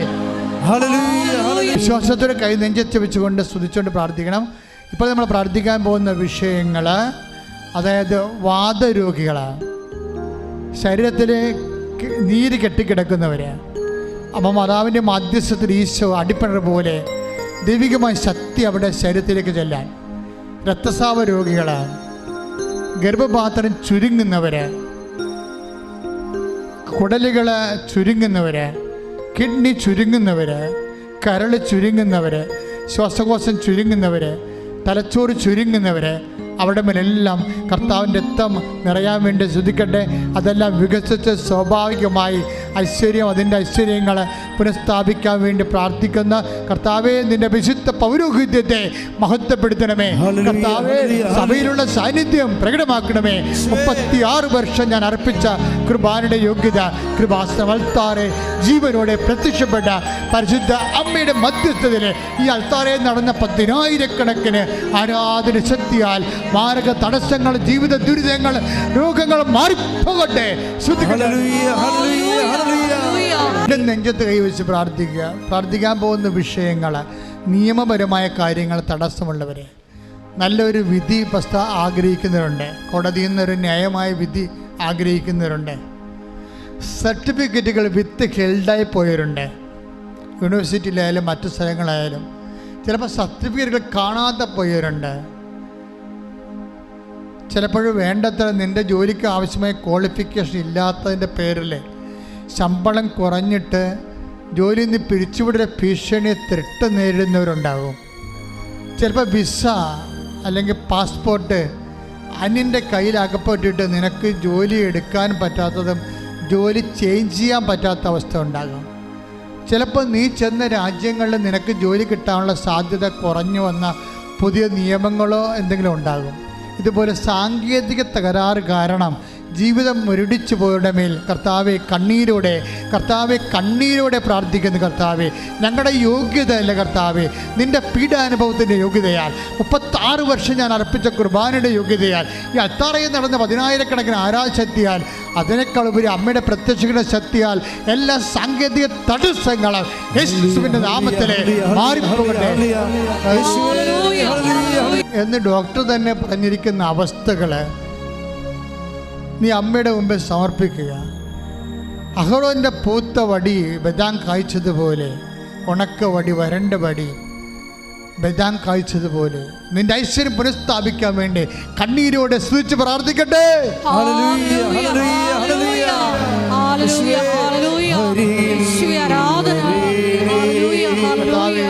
കർത്താവേ, യെരമ്യാ 29:11 പ്രാർത്ഥിക്കുന്നു. എല്ലാ മക്കളെയും കർത്താവേ ഐശ്വര്യം പുനഃസ്ഥാപിക്കണമേ. വാഗ്ദാന പ്രകാരം ഐശ്വര്യം പുനഃസ്ഥാപിക്കണമേ. എസെക്കിയേൽ 37:14 പ്രാർത്ഥിക്കുന്നു. അവരുടെ പഴയ ഐശ്വര്യങ്ങൾക്ക് അവരെ തിരികെ കൊണ്ടുവരണമേ കർത്താവേ. സകല വാഗ്ദാനങ്ങളും എബ്രാഹത്ത് കർത്താവേ മത്തായി 3:9 പ്രാർത്ഥിക്കുന്നു. ഈ കല്ലിന്റെ എബ്രാഹത്തിന് സന്ധി ജനിപ്പിക്കാൻ കഴിവുള്ള കർത്താവേ, ഞങ്ങൾ കാസ്തിയായും മെരിട്ടില്ല കർത്താവേ. കല്ല് പോലെയുള്ള ജീവിതമാണ് കർത്താവേ, ഒരു സാധ്യതയുമില്ലാത്ത ജീവിതമാണ് കർത്താവേ. ഓ കർത്താവേ, അവിടെ അങ്ങനെ വാഗ്ദാന പ്രകാരം ഞങ്ങളുടെ കല്ല് പോലെയുള്ള മെരിട്ടില്ലാത്ത യോഗ്യതയില്ലാത്ത അവസ്ഥയല്ല കർത്താവേ. എഫേസ്യർ 2:8 പ്രാർത്ഥിക്കുന്നു. അങ്ങയുടെ യോഗ്യതയാൽ, അങ്ങ് നേടിയെടുത്ത വിശുദ്ധ രക്തത്തിന്റെ യോഗ്യതയാൽ മാരക രോഗങ്ങള്, ജീവിത ദുരിതങ്ങള്, സ്ഥിര തടസ്സങ്ങള് യേശുവിന്റെ നാമത്തില് മാറിപ്പോകട്ടെ.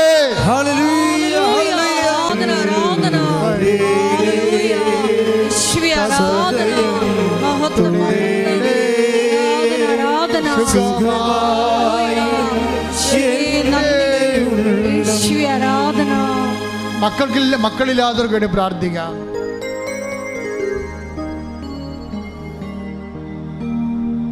അതുപോലെ അഡ്മിഷന് വേണ്ടി ഈ മാസം മുഴുവനും അഡ്മിഷന് വേണ്ടി അലയുന്ന മാസങ്ങളാണ്. അഡ്മിഷന് വേണ്ടി എല്ലാം നിങ്ങളെ ഫോർമാറ്റുകൾ കറക്റ്റായിട്ട് ആപ്ലിക്കേഷൻ പുട്ടപ്പ് ചെയ്യാൻ വേണ്ടി പ്രാർത്ഥിക്കാം. ഈ മാസം നിങ്ങൾ യൂണിവേഴ്സിറ്റികളിലേക്കും കോളേജുകളിലേക്കും സ്കൂളിലേക്കും കൊടുക്കുന്ന മുഴുവൻ അഡ്മിഷൻസ്, മുഴുവൻ ആപ്ലിക്കേഷൻസ് മുഴുവനും സമർപ്പിച്ചുകൊണ്ട് പ്രാർത്ഥിക്കും. വിദേശ രാജ്യങ്ങളിലേക്ക് യൂണിവേഴ്സിറ്റികളിലേക്കും ജോലിക്ക് വേണ്ടി അപേക്ഷിക്കുന്ന എല്ലാ ആപ്ലിക്കേഷൻസും, സിസ്റ്റത്തിലേക്ക് കയറുന്ന മുഴുവൻ ആപ്ലിക്കേഷൻസ് കർത്താവേ ഇപ്പോൾ സ്പർശിക്കണമെന്ന് പ്രാർത്ഥിക്കുന്നു. അപമാതാവിൻ്റെ മാധ്യസ്ഥത്തിൽ കണ്ണുനീരോടെ പ്രാർത്ഥിക്കുന്നു. യേശുവിൻ്റെ രക്തം ഓരോ ആപ്ലിക്കേഷനിലേക്ക് വിടട്ടെ. അത് ഞങ്ങളുടെ യോഗ്യതയല്ല, നിൻ്റെ പീഡാനുഭവത്തിൻ്റെ യോഗ്യതയാൽ എല്ലാ ആപ്ലിക്കേഷനും ഞങ്ങൾ ആഗ്രഹിക്കുന്ന പോലെ ഐശ്വര്യം പുനഃസ്ഥാപിക്കാൻ വേണ്ടി മാത്രം ദൈവത്തിൻ്റെ വാഗ്ദാന പ്രകാരം നിറവേറാൻ ദൈവത്തിൻ്റെ കരുണ പ്രവർത്തിക്കട്ടെ. മുട്ടേ നിൽക്കുക. നമ്മളെ നൊമ്പരപ്പെടുത്തുന്ന വിഷയങ്ങളും ദൈവമാതാവിൻ്റെ മധ്യസ്ഥയിൽ ദിവ്യകാരുണ്യ സന്നിധിയിൽ സമർപ്പിച്ചുകൊണ്ട് പ്രതിഷേധത്തിൻ്റെ സാക്ഷികളായി ഞങ്ങൾ ഉയർത്തണമെന്ന് പ്രാർത്ഥിച്ചുകൊണ്ട് ശിരസ് നമിച്ച് നമുക്ക് ആശീർവാദം സ്വീകരിക്കാം.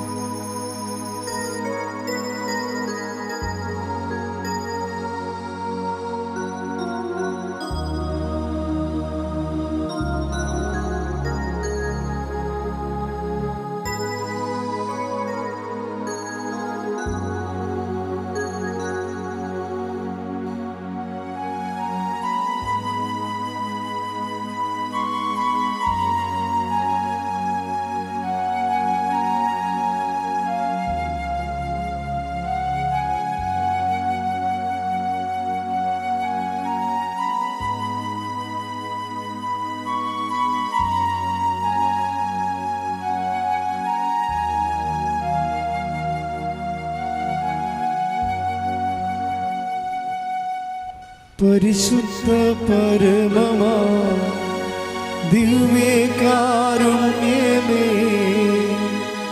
എന്നുമെന്നും അങ്ങേയ്ക്കാരാധന.